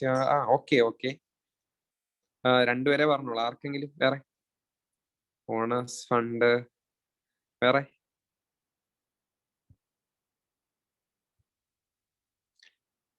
ഓക്കെ. നമ്മുടെ ഇക്വിറ്റി ഷെയർ ഹോൾഡേഴ്സ് ഫണ്ട് എന്ന് പറഞ്ഞാൽ അത് എങ്ങനെ കാൽക്കുലേറ്റ് ചെയ്യണം നിങ്ങൾക്ക് ഞാൻ പറഞ്ഞുതരാം. നമ്മുടെ ഷെയർ ഹോൾഡേഴ്സ് ഫണ്ട് എന്തൊക്കെയാ വരുന്നത് നിങ്ങൾ ഫസ്റ്റ് നോക്കി. നമ്മുടെ ഷെയർ ക്യാപിറ്റലും വരും, റിസർവ് ആൻഡ് സർപ്ലസും വരും. ഷെയർ ക്യാപിറ്റലിലോട് നിങ്ങൾ നോക്കിയാണ് അവിടെ എന്തൊക്കെയാ വരുന്നതെന്ന്. ഇക്വിറ്റി ഷെയർ ക്യാപിറ്റലും വരും, പ്രിഫറൻസ് ഷെയർ ക്യാപിറ്റലും വരും. ഇത്രയും സംഭവങ്ങൾ നിങ്ങൾക്ക് എല്ലാവർക്കും ഇപ്പൊ സൂപ്പർ ആയിട്ട് അറിയാം. അപ്പോഴാണ് ഞാനൊരു പുതിയ കാര്യം പറഞ്ഞത്. അങ്ങനെയാണെങ്കിൽ ഇക്വിറ്റി ഷെയർ ഹോൾഡേഴ്സ് ഫണ്ട് എന്ന് വന്നാലോ? ഇക്വിറ്റി ഷെയർ ഹോൾഡേഴ്സ് ഫണ്ട് എന്ന് വന്നാല് നമ്മൾ എന്തോ ചെയ്യണം എന്ന് പറഞ്ഞാൽ നമ്മൾ നോർമൽ ആയിട്ട് തന്നെ എല്ലാം ചെയ്യും, വേറെ ഒന്നും ചെയ്യില്ല. നമ്മളിതാ ഈ ഒരു പ്രിഫറൻസ് ഷെയർ ക്യാപിറ്റൽ ഉണ്ട്, അത് അവിടെ എടുക്കൂല. ആ പ്രിഫറൻസ് ഷെയർ ക്യാപിറ്റലിനെ നമ്മളങ്ങ് ഒഴിവാക്കും. ഇപ്പൊ എനിക്ക് തോന്നുന്നു എല്ലാവർക്കും കുറച്ച് ക്ലിയർ ആയെന്ന് തോന്നുന്നു. അതായത് ഏതെങ്കിലും ഒരു ക്വസ്റ്റ്യനിൽ ഇക്വിറ്റി ഷെയർ ഹോൾഡേഴ്സ് ഫണ്ട് എന്നാ കൊടുത്തിട്ടുള്ളതെങ്കിൽ നമ്മൾ എന്തൊക്കെ മാത്രം എടുത്താൽ മതി? ഷെയർ ക്യാപിറ്റലും എടുക്കണം, റിസർവ് ആൻഡ് സർപ്ലസും എടുക്കണം. ഷെയർ ക്യാപിറ്റൽ എടുക്കുന്ന സമയത്ത് നമ്മൾ ഏത് മാത്രമേ എടുക്കുള്ളൂ? ഇക്വിറ്റി ഷെയർ ക്യാപിറ്റൽ മാത്രമേ എടുക്കുള്ളൂ. കാരണം എന്താണ്? കാരണം നമ്മുടെ ബാലൻസ് ഷീറ്റ് കൊടുത്തേക്കുന്ന ഇക്വിറ്റി ഷെയർ ഹോൾഡേഴ്സ് ഫണ്ട് അല്ലേ. അങ്ങനെയാണെങ്കിൽ നമ്മൾ ഇക്വിറ്റി ഷെയർ ക്യാപിറ്റൽ എടുക്കുള്ളൂ. ഇപ്പൊ നോർമൽ ആയിട്ട് ഷെയർ ഹോൾഡേഴ്സ് ഫണ്ട് പറഞ്ഞാൽ നിങ്ങൾ അത് നമ്മളിപ്പോ പഠിച്ച പോലെ എടുക്കേണ്ടതുള്ളൂ. ഷെയർ ക്യാപിറ്റൽ വന്നാൽ ഇക്വിറ്റി ഷെയർ എടുക്കണം, പ്രിഫറൻസ് ഷെയർ ക്യാപിറ്റൽ എടുക്കണം, പിന്നെ റിസർവ് ആൻഡ് സർപ്ലസും എടുക്കണം. അഥവാ ഇക്വിറ്റി ഷെയർ ഹോൾഡർ ഫണ്ട് എന്നൊന്നും നിങ്ങൾ എന്തോ ചെയ്യണം? ഈ ഒരു സാധനത്തിന് അങ്ങ് കട്ട് ചെയ്ത് കളഞ്ഞാൽ മതി, പ്രിഫറൻസ് ഷെയർ ക്യാപിറ്റലിന്. അപ്പൊ ബാക്കിയുള്ളതായിരിക്കും നമ്മുടെ ഇക്വിറ്റി ഷെയർ ഹോൾഡേഴ്സ് ഫണ്ട് എന്ന് പറയുന്നത്. ക്ലിയർ ആണെങ്കിൽ ഓക്കെ പറയാം, അല്ലെങ്കിൽ ജസ്റ്റ് ക്ലിയർ അല്ല എന്നും പറയാം. നമ്മൾ സിമ്പിൾ ആയിട്ട് പഠിച്ചു പോകാനായിട്ടാണ് മാക്സിമം നോക്കുന്നത്.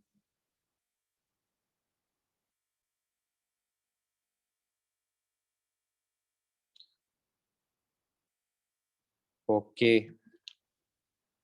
അങ്ങനെയാണെങ്കിൽ ഞാൻ എല്ലാവരുടെയും പെർമിഷൻ മേടിച്ചിട്ട് പി ആൻഡ് എൽ പറയാനായിട്ട് പോവാം. കുറച്ചും കൂടെ ശ്രദ്ധിച്ച് നമുക്ക് എളുപ്പത്തിൽ പി ആൻഡ് എല്ലും പഠിക്കാം.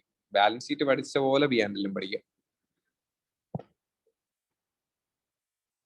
ഓക്കെ. പി ആൻഡ് എൽ എനിക്ക് ഈ വരയ്ക്കുന്നതൊക്കെ ഭയങ്കര ബുദ്ധിമുട്ടുള്ള കാര്യം, അതുകൊണ്ട് ഏറ്റവും എളുപ്പത്തിൽ വരയ്ക്കാനായിട്ട് ഞാൻ നോക്കും. അപ്പൊ നമ്മൾ ജസ്റ്റ് നിങ്ങൾ ഇതൊരു പി ആൻഡ് എൽ ആണ്.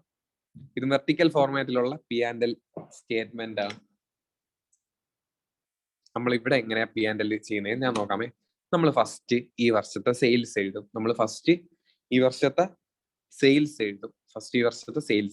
എന്നിട്ട് സെയിൽസിൽ നിന്ന് നമ്മൾ എന്തോ കുറയ്ക്കും?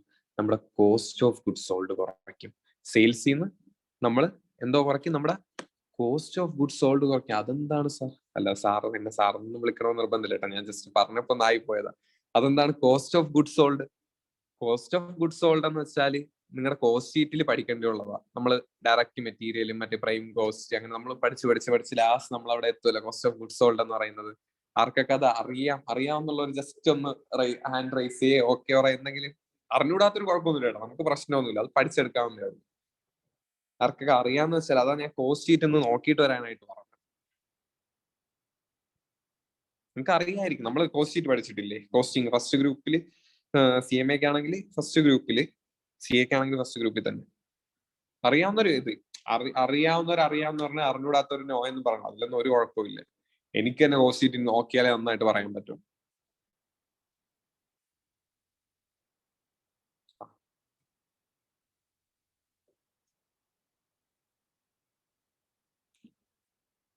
ഇത്ര വരെ ഉള്ള, ബാക്കി എല്ലാരും പറ, നമുക്ക് നോക്കണ്ടേ.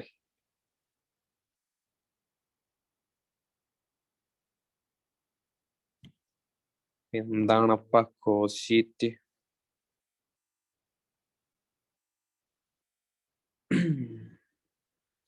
നമുക്ക് ജസ്റ്റ് ഒന്ന് ഓടിച്ച് പറയാൻ കോസ്റ്റ് ഷീറ്റ് വേണമെങ്കിൽ. കാരണം എല്ലാം പറഞ്ഞുകൊണ്ടിരുന്നാൽ അത് ഒരുപാട് നമുക്ക് പറയേണ്ടി വരും. അതുകൊണ്ട് അത് നമ്മൾ ചെയ്യുന്നില്ല. നമ്മൾ എന്തോ ചെയ്യും? നിങ്ങൾ ജസ്റ്റ് ഒന്ന് കേട്ടിരുന്നാൽ മതി. ആരെങ്കിലും അറിഞ്ഞൂടാന്ന് പറഞ്ഞിട്ടുണ്ടെങ്കിലും ജസ്റ്റ് ഈ ഒരു ക്ലാസ് കഴിഞ്ഞിട്ട് ആ കോസ്റ്റ് ഷീറ്റ് ഒന്ന് എടുത്ത് നോക്കിയാൽ മതി, നിങ്ങൾക്ക് മനസ്സിലാവും. എന്നിട്ട് മനസ്സിലായില്ലെങ്കിൽ എനിക്ക് പേഴ്സണലായിട്ട് മെസ്സേജ് അയച്ചാൽ മതി. നമുക്ക് കോസ്റ്റ് ഷീറ്റിന്റെ ഒരു ക്ലാസ് വേണമെങ്കിൽ എടുക്കാം. അപ്പം ഫസ്റ്റ് നമ്മൾ ഡയറക്റ്റ് മെറ്റീരിയൽ എഴുതും, പിന്നെ ഡയറക്റ്റ് ലേബർ എഴുതും, ഡയറക്റ്റ് എക്സ്പെൻസ് എഴുതും. അപ്പൊ നമുക്ക് പ്രൈം കോസ്റ്റ് കിട്ടും. അതിൽ നമ്മൾ ഫാക്ടറി കോസ്റ്റ് ആഡ് ചെയ്യും, ഓപ്പണിംഗ് വർക്ക് ഇൻ പ്രോഗ്രസ് ഉണ്ടെങ്കിൽ ആഡ് ചെയ്യും, closing work in progress less ചെയ്യും, അറിഞ്ഞൂടാത്തവരാരും വിഷമിക്കേണ്ട, ജസ്റ്റ് നോക്കിയാൽ നിങ്ങൾക്ക് സൂപ്പർ ആയിട്ട് പഠിക്കാൻ മതി. ഞാൻ ജസ്റ്റ് സ്പീഡിന് പറയുന്നതേ ഉള്ളൂ. അപ്പൊ നമുക്ക് ഫാക്ടറി കോസ്റ്റ് കിട്ടും, അതിൽ നിന്ന് മറ്റേ quality control, research and development cost, administrative over head ഇതെല്ലാം ആഡ് ചെയ്യും. എന്തെങ്കിലും സ്ക്രാപ്പ് ഉണ്ടെങ്കിൽ കുറയ്ക്കും. അപ്പൊ നമുക്ക് കോസ്റ്റ് ഓഫ് പ്രൊഡക്ഷൻ കിട്ടും. എന്നിട്ട് opening stock of finished goods add ചെയ്യും, closing stock of finished goods less ചെയ്യും. അപ്പൊ നമുക്ക് എന്തോ കിട്ടും? കോസ്റ്റ് ഓഫ് ഗുഡ്സ് സോൾഡ് കിട്ടും. അപ്പൊ നമുക്ക് എന്തോ കിട്ടും? കോസ്റ്റ് ഓഫ് ഗുഡ്സ് സോൾഡ് കിട്ടും. അറിയില്ല എന്ന് പറഞ്ഞാൽ ആരും ഒരു പ്രശ്നം ഇതാക്കണ്ട. നിങ്ങൾ ജസ്റ്റ് ആ കോസ്റ്റ് ഷീറ്റ് ക്ലാസ് കഴിഞ്ഞിട്ട് എടുത്തു നോക്കിയാൽ മതി. നിങ്ങൾക്ക് ക്ലിയർ ആയിട്ട് മനസ്സിലാവും. മനസ്സിലാവാത്തവർ എൻ്റെ അടുത്ത് പേഴ്സണൽ മെസ്സേജ് അയച്ചാൽ മതി, ഞാൻ പറഞ്ഞു തരാം. അപ്പം നമ്മൾ സെയിൽസ് എഴുതി, കോസ്റ്റ് ഓഫ് ഗുഡ്സ് സോൾഡ് എഴുതി. നിങ്ങൾ വേറൊരു കാര്യം കൊണ്ടും പേടിക്കണം. നമ്മുടെ മിക്കവാറുള്ള ക്വസ്റ്റ്യനിൽ അവർ കോസ്റ്റ് ഓഫ് ഗുഡ്സ് സോൾഡ് തന്നേക്കും. അഥവാ തന്നിട്ടില്ലെങ്കിൽ നമ്മൾ കോസ്റ്റ് ഷീറ്റ് പഠിക്കേണ്ടി വരും. കാരണം കോസ്റ്റ് ഷീറ്റ് പഠിച്ചാലേ കോസ്റ്റ് ഓഫ് ഗുഡ്സ് സോൾഡ് എത്താനായിട്ട് പറ്റത്തുള്ളൂ. അപ്പൊ നിങ്ങൾ ഇത് ഇപ്പൊ ശ്രദ്ധിച്ച് കേട്ടോ. നമ്മൾ സെയിൽസ് എഴുതി, നിങ്ങൾക്ക് കുറച്ച് പേർ കോസ്റ്റ് ഷീറ്റ് അറിയാം, കുറച്ച് പേർ കോസ്റ്റ് ഷീറ്റ് അറിഞ്ഞൂടെ. എങ്ങനെയായാലും നിങ്ങൾ കോസ്റ്റ് ഓഫ് ഗുഡ്സ് സോൾഡ് കണ്ടുപിടിച്ച് സെയിൽസിൽ നിന്ന് കോസ്റ്റ് ഓഫ് ഗുഡ്സ് സോൾഡ് കുറയ്ക്കുമ്പോൾ നമുക്ക് എന്തോ കിട്ടും? ഗ്രോസ് പ്രോഫിറ്റ് അല്ലെങ്കിൽ ട്രേഡിംഗ് പ്രോഫിറ്റ് കിട്ടും. ഗ്രോസ് പ്രോഫിറ്റ് അല്ലെങ്കിൽ ട്രേഡിംഗ് പ്രോഫിറ്റ് കിട്ടും. അപ്പം നിങ്ങൾ ഇപ്പൊ ഇത് ബൈ ഹാർട്ട് ചെയ്യണം. എങ്ങനെ P&Lന്റെ ഫോർമാറ്റ് വെരി വെരി ഇമ്പോർട്ടന്റ്. നമ്മൾ ഇനി പഠിക്കാൻ പോകുന്ന മിക്കവാറുള്ള ചാപ്റ്റർ ഈ സംഭവം ലാസ്റ്റ് ചാപ്റ്റർ ഒക്കെ ആകുമ്പോൾ ഇത് നിങ്ങൾക്ക് ഓർമ്മയുണ്ടായാലേ എനിക്ക് പറയാൻ പറ്റുള്ളൂ. അപ്പം നമ്മൾ സെയിൽസിൽ നിന്ന് കോസ്റ്റ് ഓഫ് ഗുഡ്സ് സോൾഡ് കുറച്ചു. അപ്പൊ നമുക്ക് എന്തോ കിട്ടി? ഗ്രോസ് പ്രോഫിറ്റ്, അല്ലെങ്കിൽ അതിന് നമുക്ക് എന്തോ വിളിക്കാം? നമ്മളെ ട്രേഡിംഗ് പ്രോഫിറ്റ് കിട്ടി. അതിൽ നമ്മൾ ഓപ്പറേറ്റിംഗ് എക്സ്പെൻസ് കുറയ്ക്കണം. ആർക്കെങ്കിലും പറയാം എന്താണ് ഓപ്പറേറ്റിംഗ് എക്സ്പെൻസ് എന്ന്? ജസ്റ്റ് ആരെങ്കിലും ഒക്കെ ഒന്ന് പറഞ്ഞാൽ നമുക്ക് അതും പഠിക്കാറുണ്ട്. എന്തൊക്കെയാ ഓപ്പറേറ്റിംഗ് എക്സ്പെൻസ് എന്ന്? ഓപ്പറേറ്റിംഗ് എക്സ്പെൻസ് ജസ്റ്റ് നിങ്ങൾ പറഞ്ഞാൽ നമുക്കിപ്പോ ശരിയാവണോ തെറ്റാവണോ ഒന്നും. ഓപ്പറേറ്റിംഗ് എക്സ്പെൻസസ് ആരെങ്കിലും ഒന്ന് തുടങ്ങിയാൽ ബാക്കി ഞാൻ പറയാറ്. ആരും പറയുന്നില്ലേ?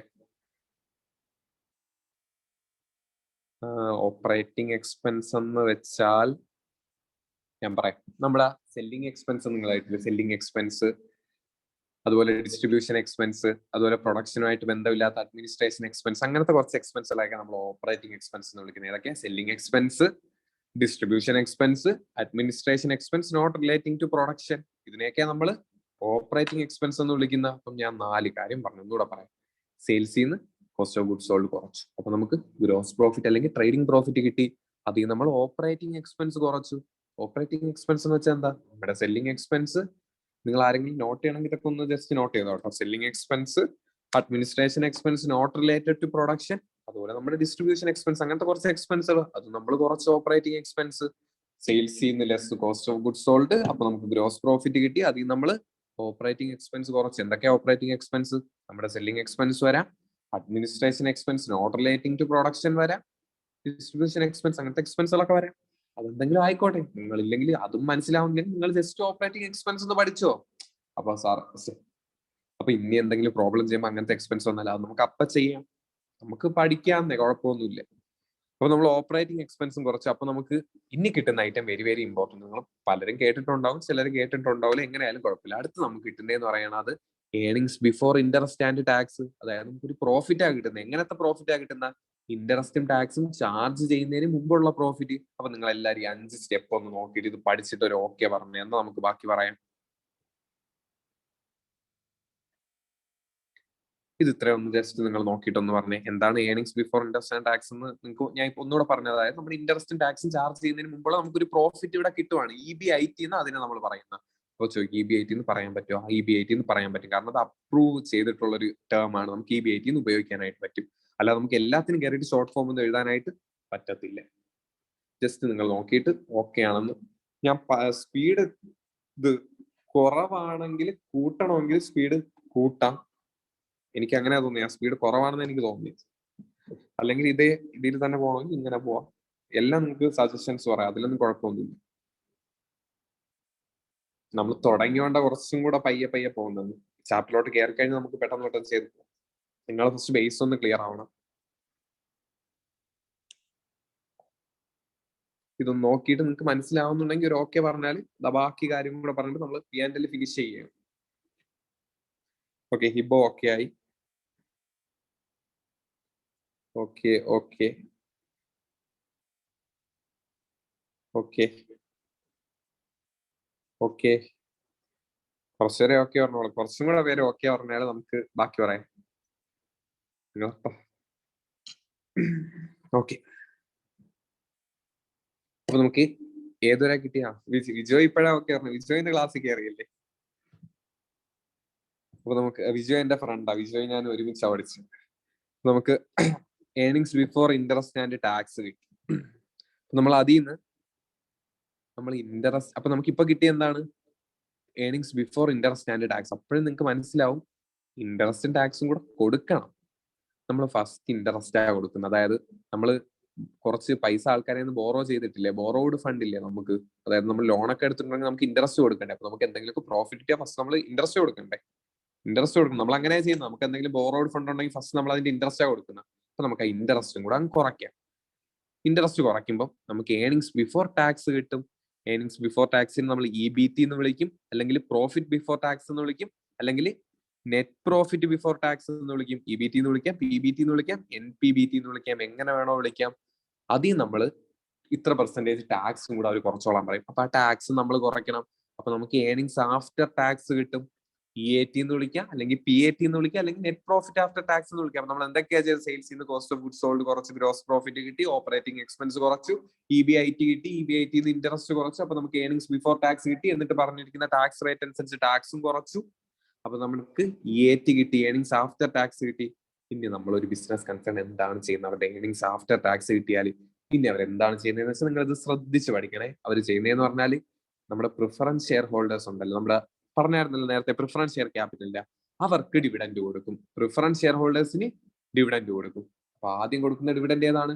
പ്രിഫറൻസ് ഡിവിഡൻഡാ കൊടുക്കുന്ന. Very very important. ആദ്യം കൊടുക്കുന്ന ഡിവിഡൻഡ് പ്രിഫറൻസ് ഡിവിഡൻഡ്. അപ്പൊ പ്രിഫറൻസ് ഷെയർ ഹോൾഡേഴ്സിന് ഡിവിഡൻഡ് കൊടുക്കും. അതും കൂടെ കുറയ്ക്കുമ്പോൾ ഇനി ബാക്കി ആരാ ഉള്ളത്? നമ്മുടെ ഇക്വിറ്റി ഷെയർ ഹോൾഡേഴ്സ്. അവർക്ക് ഡിവിഡൻഡ് കൊടുക്കണ്ടേ? കൊടുക്കണം. അപ്പൊ ആദ്യം നമുക്ക് ഏർണിങ്സ് ആഫ്റ്റർ ടാക്സ് കിട്ടിയാൽ നമ്മൾ ഫസ്റ്റ് ആർക്കാ ഡിവിഡൻഡ് കൊടുക്കുന്ന? നമ്മുടെ പ്രിഫറൻസ് ഷെയർ ഹോൾഡേഴ്സിന് പ്രിഫറൻസ് ഡിവിഡൻഡ് കൊടുക്കും. അത് കഴിഞ്ഞിട്ടോ ബാക്കി വരുന്നതോ? ബാക്കി വരുന്ന ഏർണിങ്സ് എന്ന് പറയുന്നത് നമ്മുടെ ഇക്വിറ്റി ഷെയർ ഹോൾഡേഴ്സിന് കൊടുക്കാനായിട്ടുള്ളതാണ്. ഒരു കമ്പനി ഒരിക്കലും അവർക്ക് ഇക്വിറ്റി ഷെയർ ഹോൾഡേഴ്സിന് കിട്ടുന്ന മൊത്തം പ്രോഫിറ്റ് ഇക്വിറ്റി ഷെയർ ഹോൾഡേഴ്സിന് ഡിവിഡൻഡ് ആയിട്ട് കൊടുക്കൂല.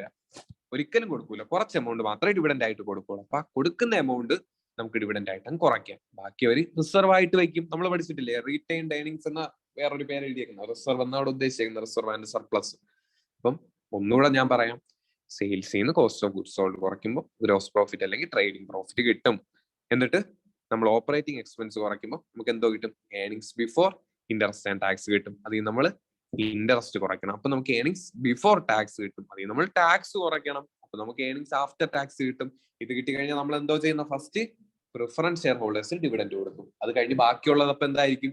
ഇക്വിറ്റി ഷെയർ ഹോൾഡേഴ്സിന് കൊടുക്കാനുള്ളതായിരിക്കും. പക്ഷെ മൊത്തം നമ്മൾ കൊടുക്കൂല. കുറച്ച് എമൗണ്ട് ഡിവിഡൻഡ് ആയിട്ട് കൊടുക്കും. അപ്പൊ ബാക്കിയുള്ളത് നമ്മുടെ റീറ്റെയിൻഡ് ഏർണിങ്സ് അല്ലെങ്കിൽ റിസർവ് ആയിട്ട് നമ്മൾ വെക്കാനായിട്ട് മാറ്റി വെച്ചേക്കുന്ന എമൗണ്ട്. ഇത്രയും നിങ്ങൾക്ക് ക്ലിയർ അല്ലേ? ക്ലിയർ ആണെങ്കിൽ നിങ്ങൾക്ക് ജസ്റ്റ് ഒരു ഓക്കെ പറയാം. എല്ലാവർക്കും ക്ലിയർ ആണെങ്കിൽ ഒക്കെ അറിയാം. കാരണം വെരി വെരി ഇമ്പോർട്ടന്റ് എന്ന് പറഞ്ഞാൽ FM നിങ്ങൾ മാർക്ക് മേടിക്കണമെങ്കിൽ ഇത് നല്ല വ്യക്തമായിട്ട് അറിഞ്ഞിരിക്കണം. അത്രത്തോളം ഇമ്പോർട്ടന്റ്. അപ്പൊ കോസ്റ്റ് ഷീറ്റ് നിങ്ങൾ ജസ്റ്റ് നോക്കുകയും വേണം കേട്ടോ. കോസ്റ്റ് ഷീറ്റ് നോക്കാണ്ടിരിക്കില്ല. കാരണം എന്തായാലും കോസ്റ്റ് ഷീറ്റ് നമുക്ക് പഠിച്ചേ പറ്റുള്ളൂ. കോസ്റ്റിംഗ് പഠിക്കുമ്പോൾ നമ്മളിപ്പോ FM പഠിക്കുന്നുള്ളൂ. എന്താ ഞാൻ കോസ്റ്റിംഗിന്റെ കാര്യം കൂടെ പറഞ്ഞത്. അപ്പൊ ഇത് നിങ്ങൾ ജസ്റ്റ് ഒന്ന് എല്ലാവരും അനലൈസ് ചെയ്ത് നോക്കിയിട്ട് ഒന്ന് പറഞ്ഞാൽ നമുക്ക് ബാക്കി പഠിക്കാം. ഒരു ക്വസ്റ്റ്യൻ ഞാൻ ചോദിക്കാം. ഈ നമുക്ക് 3 പ്രോഫിറ്റ് ഞാൻ ഇവിടെ കണ്ടുപിടിച്ചു. അല്ല 3 അല്ല 4 ഏർണിങ്സ് ഞാൻ പറഞ്ഞു. Earnings before interest and tax EBIT പറഞ്ഞു, ഏർണിങ്സ് ബിഫോർ ടാക്സ് പറഞ്ഞു, ഏർണിങ്സ് ആഫ്റ്റർ ടാക്സ് പറഞ്ഞു, earnings for equity share holders എന്നും പറഞ്ഞു. ഞാൻ ചോദിക്കുകയാണ്, ഇതിൽ ഏതാണ് ടാക്സബിൾ പ്രോഫിറ്റ് എന്ന് എനിക്ക് വിളിക്കാനായിട്ട് പറ്റുന്നത്? ഈ 4 പ്രോഫിറ്റിൽ ഏത് പ്രോഫിറ്റിനെയാണ് ഞാൻ ടാക്സബിൾ പ്രോഫിറ്റ് എന്ന് വിളിക്കേണ്ടിയുള്ളത്? ടാക്സബിൾ പ്രോഫിറ്റ് ആരെങ്കിലും കറക്റ്റ് ആൻസർ പറഞ്ഞാൽ EBIT ആണോ, EBT ആണോ, EAT ആണോ, അത് earnings or equity share holders ആണോ നമ്മൾ ടാക്സബിൾ പ്രോഫിറ്റ് എന്ന് വിളിക്കേണ്ടിയുള്ളത്? എല്ലാവർക്കും പറയാം. എല്ലാരും പറഞ്ഞിട്ട് ഞാൻ ഫൈനൽ ആൻസർ പറയാം. തെറ്റിയാൽ നമുക്ക് ഒരു കുഴപ്പമില്ല. ഞാൻ പറഞ്ഞില്ലേ എനിക്ക് ടഫ് ആയിട്ടുള്ള സബ്ജക്റ്റ് FM. ഞാൻ പൊങ്ങച്ചം പറയുന്നല്ല കേട്ടോ, സത്യമായിട്ട് പറഞ്ഞോ. EAT എന്ന് പറയുന്നവരുണ്ട്, EBT എന്ന് പറയുന്നവരുണ്ട്. ഞാൻ ഒരു രീതിയിൽ ഭയങ്കര ഹാപ്പിയാണ്. നിങ്ങൾ ആരും എന്തായാലും മറ്റേത് രണ്ടും പറഞ്ഞിട്ടില്ല, EBITയും പറഞ്ഞിട്ടില്ല, earnings or equity share holders ഒന്നും പറഞ്ഞില്ല. അപ്പൊ അത്രയും നിങ്ങൾക്ക് കാര്യങ്ങൾ എന്തായാലും മനസ്സിലായല്ലേ. ഈ AT പറഞ്ഞതിൽ കുഴപ്പമൊന്നുമില്ല, നമുക്ക് സ്വാഭാവികമായിട്ടും ഈ AT പറയാനായിട്ട് കറക്റ്റ് ആൻസർ എന്ന് പറയുന്നത് EBT ആണ്. എന്താ ടാക്സബിൾ പ്രോഫിറ്റ് എന്ന് പറഞ്ഞാലേ, നമ്മൾ ടാക്സ് കുറയ്ക്കുന്നതിന് മുമ്പുള്ള പ്രോഫിറ്റിനെ നമ്മൾ ടാക്സബിൾ പ്രോഫിറ്റ് എന്ന് വിളിക്കുന്നത്. ആ ടാക്സബിൾ പ്രോഫിറ്റിൽ നിന്ന് നമ്മൾ ടാക്സ് കുറയ്ക്കുമ്പോഴാണ് നമുക്ക് ബാക്കി ഏർണിങ്സ് ആഫ്റ്റർ ടാക്സ് കിട്ടുന്നത്. ക്ലിയർ ആണെന്ന് വിചാരിക്കുന്നു. അപ്പൊ EBT കറക്റ്റ് ആൻസർ. അതായത് ടാക്സബിൾ പ്രോഫിറ്റ് നമ്മൾ വിളിക്കേണ്ടിയുള്ളത് EBT ആണ്. എന്തുകൊണ്ട്? കാരണം അതിൽ നിന്നല്ലേ നമ്മൾ ടാക്സ് കുറയ്ക്കുന്നത്. അപ്പം ടാക്സ് കുറച്ചതിന് ശേഷം നമുക്ക് EAT കിട്ടുന്നു. അപ്പൊ EAT കിട്ടിയാൽ അത് നമുക്ക് ടാക്സബിൾ പ്രോഫിറ്റ് എന്ന് വിളിക്കാനായിട്ട് പറ്റത്തില്ല. അത് ടാക്സ് കുറച്ച് കഴിഞ്ഞിട്ടുള്ള പ്രോഫിറ്റ് ആണ്. അപ്പൊ ടാക്സബിൾ പ്രോഫിറ്റ് ഏതാണ്? EBT ആണ്. എല്ലാവർക്കും ക്ലിയർ ആണെന്ന് ഞാൻ വിചാരിക്കുന്ന ഒരു ഓക്കെ പറഞ്ഞാൽ നമുക്ക് അടുത്ത ഇപ്പൊ റേഷ്യോ നിങ്ങൾ തന്നെ ഇക്വേഷൻ എഴുതി കണ്ടുപിടിക്കാനായിട്ട് പോകും. അടുത്ത സെക്ഷൻ അതാ പറയാൻ പോകുന്നത്. എല്ലാവർക്കും ക്ലിയർ ആണെന്ന് വിചാരിക്കുന്നു.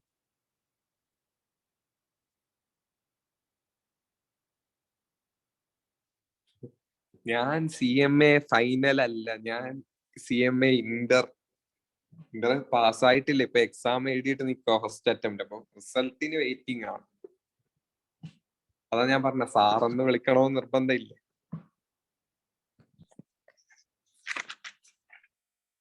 ഒരു കാര്യം കൂടെ, ഇത് നമ്മുടെ ഒരു പർട്ടിക്കുലർ ക്വസ്റ്റ്യനില് ഒരു കാര്യം ഇങ്ങനെ പറഞ്ഞേക്കാണ്. നിങ്ങക്ക് ഇത് എല്ലാരും പഠിച്ചിട്ടുള്ളൂ. ഇത് ഞാൻ ടേബിൾ ആയിട്ടൊന്നും വരച്ചൊന്നുമില്ല കേട്ടോ.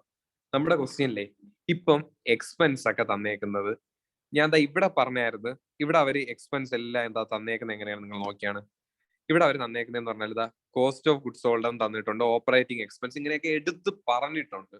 പക്ഷെ ചില ക്വസ്റ്റ്യനിൽ അവർ ഇങ്ങനെ പറഞ്ഞേക്കുന്നത് വേരിയബിൾ കോസ്റ്റും തന്നിട്ടുണ്ട്, പകരം ഫിക്സഡ് കോസ്റ്റും തന്നിട്ടുണ്ട്. അങ്ങനെയാണെങ്കിൽ നമ്മൾ എന്തോ ചെയ്യും? ഈ ഇത് വെച്ചിട്ട് നമുക്ക് P&L ചെയ്യാനായിട്ട് പറ്റുമോ? നമുക്ക് cost of goods sold, operating expense തന്നിട്ടുണ്ടെങ്കിൽ നമ്മൾ ഈ പഠിച്ചത് വെച്ചിട്ട് ചെയ്യാം. ഇത് രണ്ട് തന്നിട്ടില്ല, പകരം എന്താ തന്നേക്കുന്ന? ബിഹേവിയറൽ ക്ലാസിഫിക്കേഷൻ ആയിട്ടുള്ള വേരിയബിൾ കോസ്റ്റും ഫിക്സഡ് കോസ്റ്റും ആയിരിക്കും ചിലപ്പോൾ തന്നേക്കുന്നത്. അപ്പം ആർക്കെങ്കിലും പറയാൻ പറ്റുമോ? അല്ല, ഞാൻ ഇപ്പൊ ആൻസർ കാണിച്ചല്ലേ, ഇനി എങ്ങനെയാ ചോദിക്കുന്നത്? കുഴപ്പമില്ല, ഞാൻ തന്നെ പറയാം.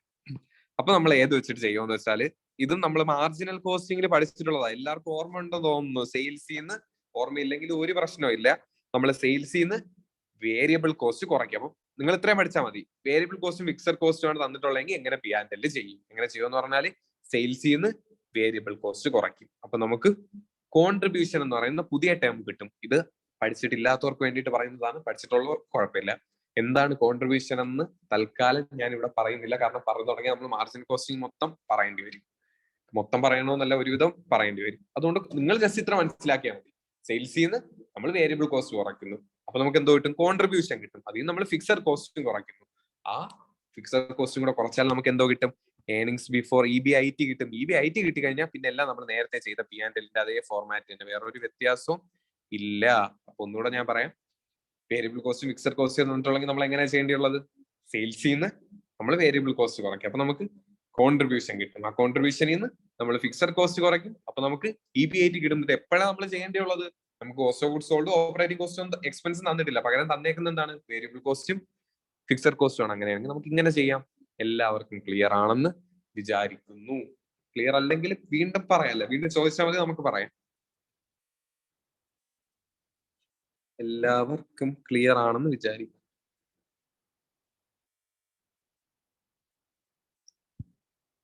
ഓക്കെ, എല്ലാരും പറഞ്ഞാലും നമുക്ക് പറയാം. ആർക്കെങ്കിലും ഇത് പഠിച്ചിട്ടില്ലാത്ത ആരെങ്കിലും ഉണ്ടെങ്കിൽ ഞാൻ പറഞ്ഞു, നിങ്ങൾക്ക് ഇത് ഞാൻ പറഞ്ഞ പോർഷൻ ഇപ്പൊ നിങ്ങൾക്ക് എന്തെങ്കിലും ഇപ്പൊ നിങ്ങൾക്ക് മനസ്സിലായതോ പിന്നെ നിങ്ങൾക്ക് ക്ലിയർ ആവില്ല. അങ്ങനെയാണ് നിങ്ങൾ എനിക്ക് മെസ്സേജ് അയച്ചാൽ മതി. ഞാൻ പറഞ്ഞത് ഏത് ക്വസ്റ്റ്യൻ ആയാലും ഇൻഷാ അല്ലാ.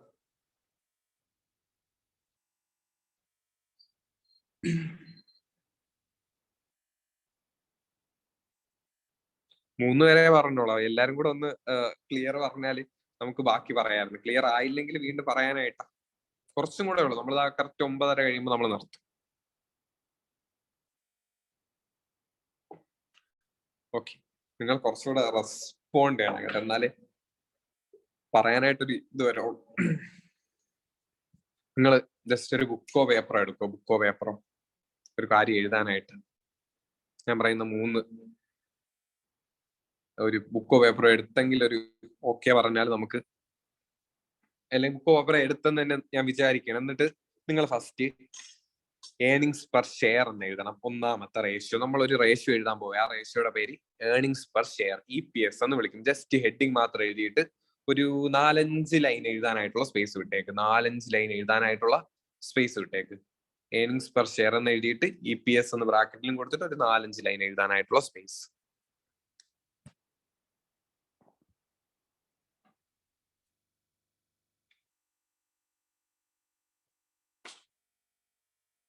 ഓക്കെ, അത് കഴിഞ്ഞാൽ ഡിവിഡന്റ് പെർ ഷെയർ DPS എന്ന് എഴുതിയിട്ട് പിന്നെ ഒരു 4-5 ലൈൻ എഴുതാനായിട്ടുള്ള സ്പേസ്. എന്തിനാണ് ഇങ്ങനെയൊക്കെ വിടുന്നത് ഡൗട്ട് ഒന്നും കാര്യമുണ്ട്, അതുകൊണ്ടാണ് പറയുന്നത്. അപ്പൊ ആദ്യം ഏർണിങ്സ് പെർ ഷെയർ എന്ന് എഴുതിയിട്ട് ഒരു 4-5 ലൈൻ വിടാനായിട്ട് സ്പേസ്. ഡിവിഡന്റ് പെർ ഷെയർ എന്ന് എഴുതിയിട്ട് ഒരു 4-5 ലൈൻ വിടാനായിട്ട് space. Last dividend payout ratio. ഈ 3 കാര്യം എഴുതിയാൽ മതി. 4-മത്തെ നിങ്ങൾക്ക് ഹോംവർക്ക് ആയിട്ട് തരാം, അത് ഞാൻ പറഞ്ഞു. ഇപ്പൊ 3 എഴുതിയാൽ മതി. ഒന്ന് ഏർണിങ്സ് പെർ ഷെയർ എന്ന് എഴുതിയിട്ട് ഒരു 4-5 line, dividend per share DPS എന്ന് എഴുതിയിട്ട് ഒരു 4-5 line, dividend payout ratio എന്ന് പറഞ്ഞിട്ട് ഒരു 4-5 ലൈൻ. നമ്മള് റേഷ്യോ ഒന്നും കാണാതെ ഒന്നും പഠിക്കൂല കേട്ടോ, നമ്മൾ മനസ്സിലാക്കിയിട്ടാണ് പഠിക്കാൻ പോകുന്നത്. എല്ലാരും ഓക്കെ അല്ലേ? എല്ലാരും ഇത് എഴുതി കഴിഞ്ഞെങ്കിൽ ഓക്കെ പറയണേ, നമുക്ക് ബാക്കി പറയാം. ഓക്കെ ഓക്കെ, പെട്ടെന്ന് പെട്ടെന്ന് പറയണേ.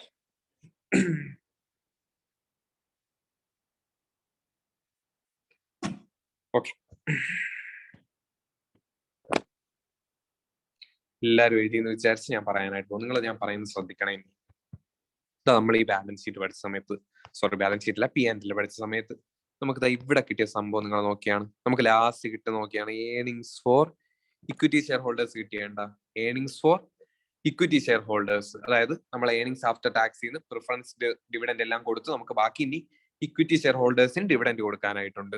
അപ്പം അതിന് നമുക്ക് കിട്ടുന്ന പ്രോഫിറ്റ്, അതായത് നമുക്ക് ഏർണിങ്സ് ആഫ്റ്റർ ടാക്സ് കിട്ടി, പ്രിഫറൻസ് ഷെയർ ഹോൾഡേഴ്സിന് നമ്മൾ ഡിവിഡൻഡ് കൊടുത്തു. അതും കഴിഞ്ഞ് നമുക്ക് ബാക്കിയുള്ള പ്രോഫിറ്റ് ഇനി ആർക്ക് കൊടുക്കാനായിട്ടുള്ളതാണ്?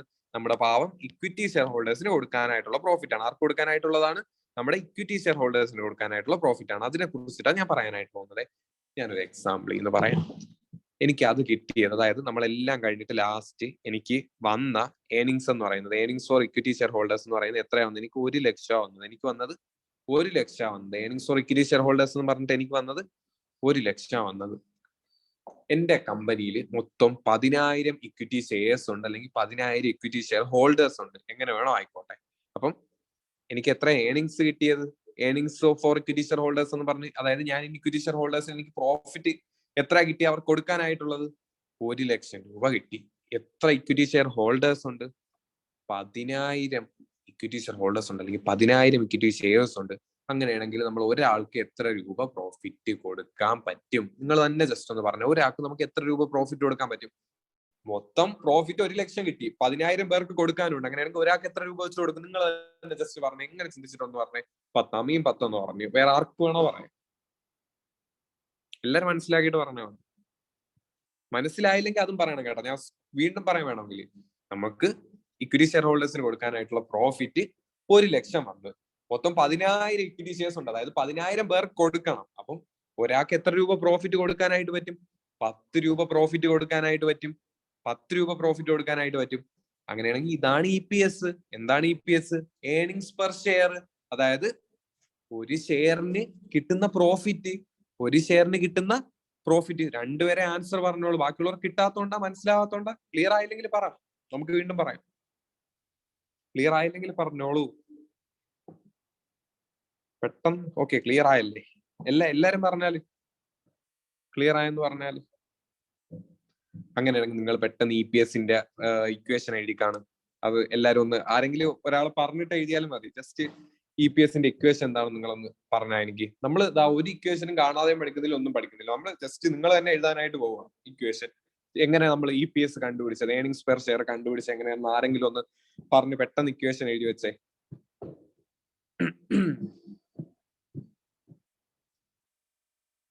ആരെങ്കിലും പറഞ്ഞിട്ട് ഇക്വേഷൻ എഴുതിക്കോ. നമ്മൾ എങ്ങനെ കണ്ടുപിടിച്ച ദിൽമ അല്ലേ? Okay. Earnings for equity share holders divided by number of equity shares. അപ്പൊ EPS എങ്ങനെ കണ്ടുപിടിക്കുന്ന? നിങ്ങൾ ഒരിക്കലും കാണാതെ പഠിക്കരുത്. നമ്മൾ എങ്ങനെ ചെയ്തു അതുപോലെ പഠിച്ചാൽ മതി, മനസ്സിലാക്കി പഠിച്ചാൽ മതി. കാണാൻ പഠിക്കേണ്ട കാര്യമില്ല. Earnings for equity shares divided by number of equity shares, ഇത്രയേ ഉള്ളൂ. എന്നിട്ട് ഞാൻ 4-5 ലൈൻ വിടാൻ പറഞ്ഞു, ഇത് എഴുതാൻ 2 ലൈൻ മതി. എങ്ങനെയാണ് നിങ്ങൾക്ക് മനസ്സിലായത് ഇത് എങ്ങനെ നിങ്ങൾക്ക് കിട്ടിയെന്ന് മനസ്സിലായി. ജസ്റ്റ് നിങ്ങളുടെ ലാംഗ്വേജിൽ ഒരു ഇന്റർപ്രിട്ടേഷൻ അവിടെ എഴുതി വെച്ചോ. ഒരു നിങ്ങൾക്ക് അറിയാവുന്ന രീതിക്ക് നിങ്ങൾക്ക് ഇത് എന്താ മനസ്സിലായിട്ടുള്ളത് അത് നിങ്ങൾ അവിടെ എഴുതി വെച്ചോ. ഫസ്റ്റ് ഇക്വേഷൻ എഴുതണം, earnings per share equal to earnings for equity share divided by number of equity shares. എന്നിട്ട് നിങ്ങൾക്ക് ഇത് എങ്ങനെ കിട്ടി അല്ലെങ്കിൽ നിങ്ങൾക്ക് ഇത് എങ്ങനെ മനസ്സിലായി അതും കൂടെ എഴുതി വെച്ചു. അപ്പൊ നിങ്ങൾ ഒരിക്കലും മറക്കൂല ഇതെങ്ങനെയാ നമ്മൾ ചെയ്തതെന്ന്. അപ്പൊ എടുത്ത് നോക്കാൻ പറഞ്ഞു എങ്ങനെയാ ചെയ്തതെന്ന്. നിങ്ങളുടെ ഇഷ്ടം വേണമെങ്കിൽ എന്റെ എക്സാമ്പിൾ എഴുതാം, അല്ലെങ്കിൽ നിങ്ങൾക്ക് എങ്ങനെ മനസ്സിലായോ അത് എഴുതാം. അപ്പൊ EPS നമ്മൾ കണ്ടുപിടിച്ചു. ഇനി DPS ഉം ഡിവിഡന്റ് പേ ഔട്ട് റേഷ്യോയും കൂടെ പറയണം. എല്ലാവർക്കും ഞാൻ ക്ലിയർ ആണെന്ന് വിചാരിക്കുകയാണ്. നമ്മൾ റേഷ്യോയിലോട്ട് കടന്നിട്ടുണ്ട്. ഇനി നമ്മൾ ഫുള്ള് പ്രോബ്ലം ഒക്കെ ചെയ്യാനായിട്ട് പോകുന്നു. എന്തായാലും ഒരു റേഷ്യോ നമ്മൾ കാണാൻ പഠിക്കും.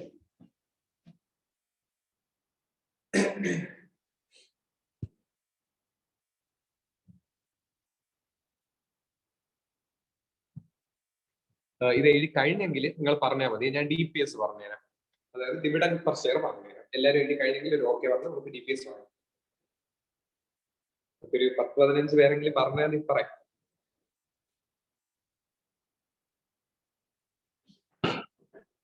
എനിക്ക് ഒറ്റ ഒരു ആഗ്രഹമുള്ളത്, അതായത് നിങ്ങൾ ഇപ്പൊ ഒരു 21-25 പേരാണ് ഈ നമ്മുടെ FM തീരുന്നവരെ നിങ്ങൾ എല്ലാവരും ക്ലാസ്സിൽ അറ്റൻഡ് ചെയ്യുമെങ്കിൽ ഇത് നിങ്ങൾക്ക് മനസ്സിലാവുന്നിടത്തോളം ടൈം നിങ്ങൾ അറ്റൻഡ് ചെയ്യുമെങ്കിൽ നമുക്ക് ഓക്കെ ആയിട്ട് ക്ലാസ് മുന്നോട്ട്. അതായത് ഒരു ദിവസം കയറിയില്ല എന്ന് പറഞ്ഞിട്ട് പിന്നെ ഒരിക്കലും കയറാണ്ടിരിക്കില്ലെന്നല്ലോ. ഒരു ദിവസം കയറിയില്ലെങ്കിലൊക്കെ നമുക്ക് അഡ്ജസ്റ്റ് ചെയ്യാം. 1-2-3 ദിവസമൊക്കെ പോയാലും പിന്നെ നമുക്കൊന്നും ചെയ്യാനായിട്ട് പറ്റത്തില്ല. അതുകൊണ്ട് നിങ്ങൾ എല്ലാവരും കയറാനായിട്ട് നോക്കണം. മനസ്സിലാവുന്നില്ലെങ്കിൽ ഞാൻ ഒന്നും പറയാനില്ല, മനസ്സിലാവുന്നവരുടെ കാര്യം അങ്ങനെയല്ല.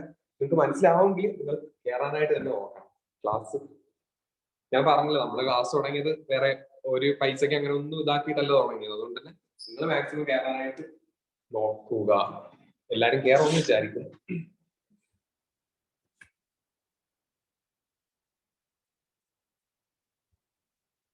ഓക്കെ, അപ്പൊ നമുക്ക് ഇനി ഡിവിഡന്റ് പെർ ഷെയർ പറയാമേ. ഇതും സിമ്പിൾ ആണ്. നമ്മുടെ നേരത്തെ എക്സാമ്പിൾ തന്നെ പറയാം. മൊത്തം എനിക്ക് ഇക്വിറ്റി ഷെയർ ഹോൾഡേഴ്സിന് കൊടുക്കാനായിട്ടുള്ള പ്രോഫിറ്റ് 1 ലക്ഷം കിട്ടി. ഞാൻ നിങ്ങളുടെ പറഞ്ഞായിരുന്നു ഈ പ്രോഫിറ്റ് കിട്ടിയാലും മൊത്തം ഒന്നും ഞാൻ ആർക്ക് കൊടുക്കൂല, എന്റെ ഇക്വിറ്റി ഷെയർ ഹോൾഡേഴ്സിന് ഡിവിഡന്റ് ആയിട്ട് കൊടുക്കൂല.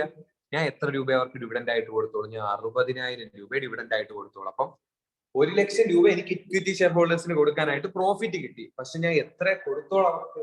അതിന് 60,000 രൂപയെ കൊടുത്തോളൂ. മൊത്തം എനിക്ക് എത്ര ഇക്വിറ്റി ഷെയർ ഹോൾഡേഴ്സ് ഉണ്ട്?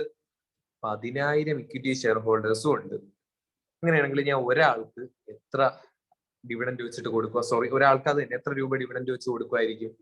നിങ്ങൾക്ക് പറയാം. അതായത് മൊത്തം 1 ലക്ഷം രൂപ പ്രോഫിറ്റ് ഉണ്ടായിരുന്നു, പക്ഷെ 60,000 ഞാൻ ഡിവിഡന്റ് കൊടുക്കുന്നുള്ളൂ. മൊത്തം 10,000 പേർക്ക് കൊടുക്കുകയും വേണം.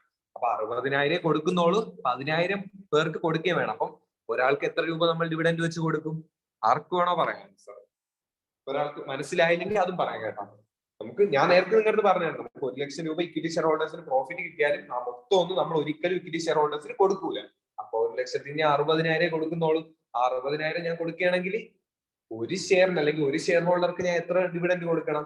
60,000 ഡിവൈഡഡ് ബൈ 10,000 6. നിങ്ങൾക്ക് ക്ലിയർ ആണെങ്കിൽ DPSന്റെ ഇക്വേഷനും ആരെങ്കിലും ഒന്ന് പറയാം. അതിലൊന്ന് ടൈപ്പ് ചെയ്താൽ മതി. DPSന്റെ ഇക്വേഷൻ ഡിവിഡന്റ് പെർ ഷെയർ എങ്ങനെ കണ്ടുപിടിക്കും എന്നുള്ളത്. ഞാൻ വീണ്ടും ചോദിക്കുന്നു, ആർക്ക് ക്ലിയർ അല്ലെങ്കിലും പറയാം, ഞാൻ വീണ്ടും പറയാം.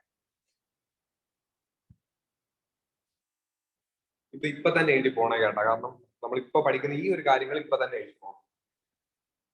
നിങ്ങൾ ഇക്വേഷൻ ആരെങ്കിലും ഒന്ന് പറയണേ, DPS എങ്ങനെ കണ്ടുപിടിക്കുമെന്ന്.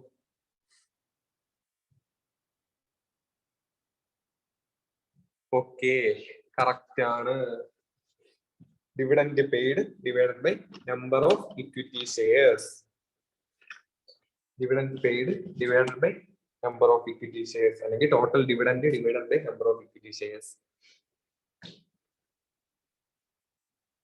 അതുപോലെ നിങ്ങൾ ഇന്റർപ്രിറ്റേഷൻ, അതായത് നിങ്ങൾക്ക് എന്ത് മനസ്സിലായെന്നുള്ളതും കൂടെ ഒന്ന് എഴുതി വെക്കണം. അല്ലെങ്കിൽ നിങ്ങൾക്ക് എങ്ങനെ കിട്ടി അതൊക്കെ നിങ്ങൾക്ക് ഒന്ന് എഴുതി വെക്കാം. ജസ്റ്റ് ലാസ്റ്റ് ഈ ഒരു റേഷ്യോയും കൂടെ പറഞ്ഞു തന്നിട്ട് ഞാൻ നിങ്ങൾക്ക് ഒരു റേഷ്യോ നിങ്ങൾ സ്വന്തമായിട്ട് കണ്ടു. നിങ്ങൾ ജസ്റ്റ് എങ്ങനെ നോക്കി ഒന്നും ചെയ്യാൻ നിങ്ങൾക്ക് മനസ്സിലാക്കി ചെയ്യാനായിട്ട് പറ്റുന്നുണ്ടെങ്കിൽ നിങ്ങൾ ജസ്റ്റ് ഒന്ന് ചെയ്ത് നോക്കിയാൽ മതി. കിട്ടുന്നില്ലെങ്കിൽ നമുക്ക് നാളെ ആ റേഷ്യോയും കണ്ടുപിടിക്കാം. അപ്പൊ ഇതും കൂടെ ഞാൻ പറയണേ, 3ാമത്തെ റേഷ്യോ എല്ലാവരും ചെയ്ത് അല്ല നിങ്ങൾ എഴുതിയിട്ട് പറഞ്ഞാൽ മതി. ജസ്റ്റ് എഴുതിയിട്ട് ഒരു 3-4 പേര് നോക്കിയാൽ പറഞ്ഞാൽ ഞാൻ അടുത്ത റേഷ്യോ കൂടെ പറയാം. കാരണം 9:30 ആവാറായി. എനിക്ക് കുഴപ്പമില്ല, നിങ്ങൾക്ക് നമ്മൾ പറഞ്ഞിട്ടുള്ള ടൈം 9:30 അല്ലേ.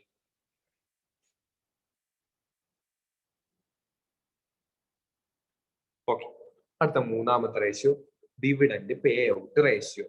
ഞാൻ എന്താണ് പറഞ്ഞത്, നമ്മൾ 1,00,000 രൂപയിൽ പ്രോഫിറ്റ് കിട്ടി, 1,00,000 രൂപ 60,000 കൊടുക്കുള്ളൂ എന്ന് പറഞ്ഞു. അതായത് നമ്മൾ രണ്ട് കാര്യം കണ്ടുപിടിച്ച്, ഒരാൾക്ക് എത്ര രൂപ പ്രോഫിറ്റ് കൊടുക്കുമെന്ന് പറഞ്ഞ് 10 രൂപ പ്രോഫിറ്റ് കിട്ടുമെന്ന് പറഞ്ഞു. ഒരു ഇക്വിറ്റി ഷെയർ ഹോൾഡേഴ്സിന് 10 രൂപ പ്രോഫിറ്റ് കിട്ടും. പക്ഷെ ആ 10ൽ നമ്മൾ എത്ര ഡിവിഡൻഡ് ആയിട്ട് കൊടുക്കുള്ളൂ? 6 രൂപയെ കൊടുക്കുള്ളൂ. അങ്ങനെയാണെങ്കിൽ അതാണ് ഡിവിഡൻഡ് പേ ഔട്ട് റേഷ്യോ. എന്താണ്? അതായത് പ്രോഫിറ്റിന്റെ എത്ര പെർസെന്റേജ് നമ്മൾ ഡിവിഡൻഡ് ആയിട്ട് കൊടുക്കും? നിങ്ങളൊന്ന് കണ്ടുപിടിച്ച് നോക്കി. പ്രോഫിറ്റിന്റെ എത്ര പെർസെന്റേജ് നമ്മൾ ഡിവിഡൻഡ് ആയിട്ട് കണ്ടുപിടിച്ച് നോക്കും? നിങ്ങൾക്ക് അത് മനസ്സിലായില്ല. അതായത് മൊത്തം 1,00,000 ഉണ്ടായിരുന്നു, 60,000 രൂപയെ കൊടുക്കുള്ളൂ. അപ്പം 1,00,000ത്തിന്റെ നമ്മുടെ ആ പ്രോഫിറ്റ് 1,00,000ത്തിന്റെ, അതായത് പ്രോഫിറ്റിന്റെ എത്ര പെർസെന്റേജ് നമ്മൾ ഡിവിഡൻഡ് കൊടുക്കുമെന്ന് നമുക്ക് കണ്ടുപിടിച്ചൂടെ? ഒന്നെങ്കിൽ ഈ 6/10 × 100 ചെയ്യാം, അല്ലെങ്കിൽ 60,000 ഡിവൈഡ് ബൈ 1,00,000 × 100 ചെയ്യാം. നമുക്ക് 60% കിട്ടും. അത് ആർക്കെങ്കിലും മനസ്സിലായിട്ടില്ലെങ്കിൽ ഞാൻ ഒന്നുകൂടെ പറയാം. എന്താണ് ഡിവിഡൻഡ് പേ ഔട്ട് റേഷ്യോ എന്ന് പറഞ്ഞാല്? ഞാൻ പറഞ്ഞു 1,00,000 രൂപ ഡിവിഡൻഡ് നമുക്ക് ഇക്വിറ്റി ഷെയർ ഹോൾഡേഴ്സിന് പ്രോഫിറ്റ് കിട്ടും. നമ്മൾ 1,00,000 രൂപ കൊടുക്കൂല, എത്ര കൊടുക്കുള്ളൂ? അല്ല, നമ്മൾ കുറച്ച് എമൗണ്ട് കുറച്ചേ കൊടുക്കുള്ളൂ. അപ്പൊ നമ്മൾ ഈ ക്വസ്റ്റ്യൻ വെച്ചിട്ട് നമ്മൾ എത്രയാ കൊടുത്തത്? 60,000 കൊടുത്തത്. അങ്ങനെയാണെങ്കിൽ നമ്മുടെ പ്രോഫിറ്റിന്റെ എത്ര പെർസെന്റേജ് നമ്മൾ ഡിവിഡൻഡ് കൊടുത്ത്? 1,00,000ത്തിന്റെ എത്ര പെർസെന്റേജ്? 60,000. നമുക്ക് ഒന്നും ചെയ്യാണ്ട് തന്നെ പറഞ്ഞൂടെ? 60% അല്ലേ? ക്ലിയർ ആണെന്ന് വിചാരിക്കുന്നു. ക്ലിയർ അല്ലെങ്കിൽ ഞാൻ വീണ്ടും പറയാം, നിങ്ങൾ ചോദിച്ചാൽ മതി. ക്ലിയർ ആണെങ്കിൽ ഒരു ഓക്കെ പറയണം, അല്ലെങ്കിൽ ഞാൻ വീണ്ടും പറയും. സിമ്പിൾ ഇത്രേ ഉള്ളൂ. നമ്മള് ഒരാൾക്ക് 10 രൂപ വെച്ചിട്ടാ പ്രോഫിറ്റ് വന്നത്, പക്ഷേ നമ്മൾ എത്ര ഡിവിഡൻഡ് ആയിട്ട് കൊടുത്തോളും? 6 രൂപ ഡിവിഡൻഡ് കൊടുത്തോളൂ. അങ്ങനെയാണെങ്കിൽ പ്രോഫിറ്റിന്റെ എത്ര പെർസെന്റേജ് നമ്മൾ ഡിവിഡൻഡ് കൊടുത്തു? 60% ഡിവിഡൻഡ് കൊടുത്തു. അങ്ങനെയാണെങ്കിൽ ആരെങ്കിലും ഇതിന്റെ ഇക്വേഷൻ പെട്ടെന്നൊന്ന് പറഞ്ഞാണ് നമ്മൾ എങ്ങനെ ഇത് കണ്ടുപിടിച്ചത്? മാലു കറക്റ്റ് പറഞ്ഞു. അതായത് DPS ഡിവൈഡഡ് ബൈ EPS × 100. അതായത് നമ്മുടെ ഇക്വേഷൻ, നമ്മൾ DPS ഡിവൈഡഡ് ബൈ നമ്മുടെ EPS × 100. അതന്നെ equation. DPS divided by EPS × 100. Clear അല്ലേ? അത്രേ ഉള്ളൂ equation. DPS divided by EPS × 100. അതായത് അങ്ങനെ ചെയ്യാം, അല്ലെങ്കിൽ ഞാൻ പറഞ്ഞ പോലെ നമ്മുടെ 1,00,000 ഡിവൈഡഡ് ബൈ 60,000 × 100 അതും ചെയ്യാം. ഇക്വേഷൻ ഇതായിരുന്നു. അതുപോലെ നിങ്ങളുടെ ഇന്റർപ്രിട്ടേഷൻ കൂടെ ഒന്ന് ജസ്റ്റ് ഒന്ന് എഴുതിയാൽ നമുക്ക് ഇന്നത്തെ സെക്ഷൻ വൈൻഡ് അപ്പ് ചെയ്യാം. എന്നിട്ട് എല്ലാവരും ഒരു ഓക്കെ പറഞ്ഞാൽ നിങ്ങൾക്ക് ഒരു ഹോംവർക്ക് കൂടെ തരാം. ജസ്റ്റ് എല്ലാവരും ചെയ്യാനായിട്ട് ട്രൈ ചെയ്ത് നോക്കാം. നമുക്ക് ഇങ്ങനെ പഠിക്കുന്നേ നല്ലത്. അത് നിങ്ങൾക്ക് ഒരു ഓർമ്മ വരും, അന്ന് അങ്ങനെ അല്ലേ നമ്മൾ റേഷ്യോ കണ്ടുപിടിച്ചത്. എക്സാമിൽ നോക്ക് ഇക്വേഷൻ ഒന്നും ഓർമ്മ വരുന്നില്ല. അപ്പൊ നമുക്ക് ചിലപ്പോൾ ഓർമ്മ വരും, അന്ന് അങ്ങനെ അല്ലേ ചെയ്തത്, അപ്പൊ അങ്ങനെ ആണെങ്കിലോ ഒന്നെങ്കിലും ഓർമ്മ വന്നാൽ നമുക്ക് കുറച്ചെങ്കിലും സക്സസ് ആയില്ലേ. അപ്പം എല്ലാരും നമ്മുടെ ക്ലാസ്സിൽ ഇപ്പൊ എത്ര പേരുണ്ട്? 21 പേരുണ്ട്. ഒരു 10-15 പേരെങ്കിലും ഒന്ന് ഓക്കെ പറഞ്ഞാൽ നമുക്ക് ഒരു കാര്യം കൂടെ പറയാം. ഓക്കെ, ലാസ്റ്റ് നിങ്ങൾ കണ്ടുപിടിച്ചുകൊണ്ട് വരണേ. ഞാൻ പറഞ്ഞു നമ്മുടെ ഈ ഇക്വിറ്റി ഷെയർ ഹോൾഡേഴ്സിന് മൊത്തം 1,00,000 ഇപ്പൊ പ്രോഫിറ്റ് കിട്ടിയാലും അതിൽ 60,000 രൂപ ഞാൻ കൊടുത്തോളം എന്ന് പറഞ്ഞു. അപ്പൊ ബാക്കി ഞാൻ എന്റെ റിസർവ് ആയിട്ട് വെച്ചേക്കുന്നതല്ലേ, അല്ലെങ്കിൽ റീറ്റെയിൻഡ് ഏർണിങ്സ് ആയിട്ട് വെച്ചേക്കുന്നതല്ലേ? എന്തായിട്ട് വെച്ചേക്കുന്നതാണ്?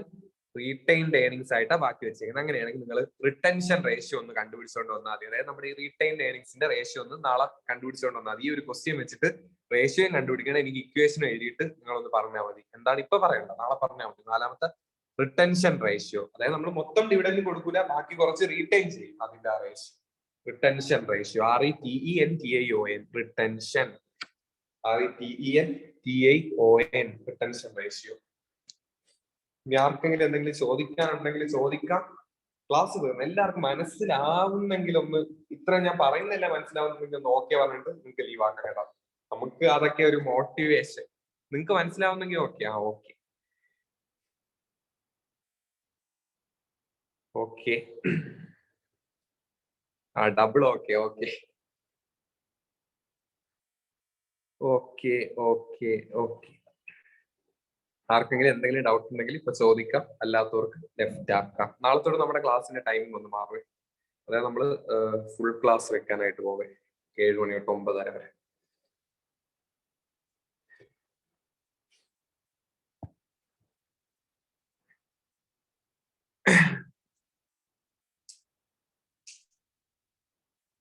Okay okay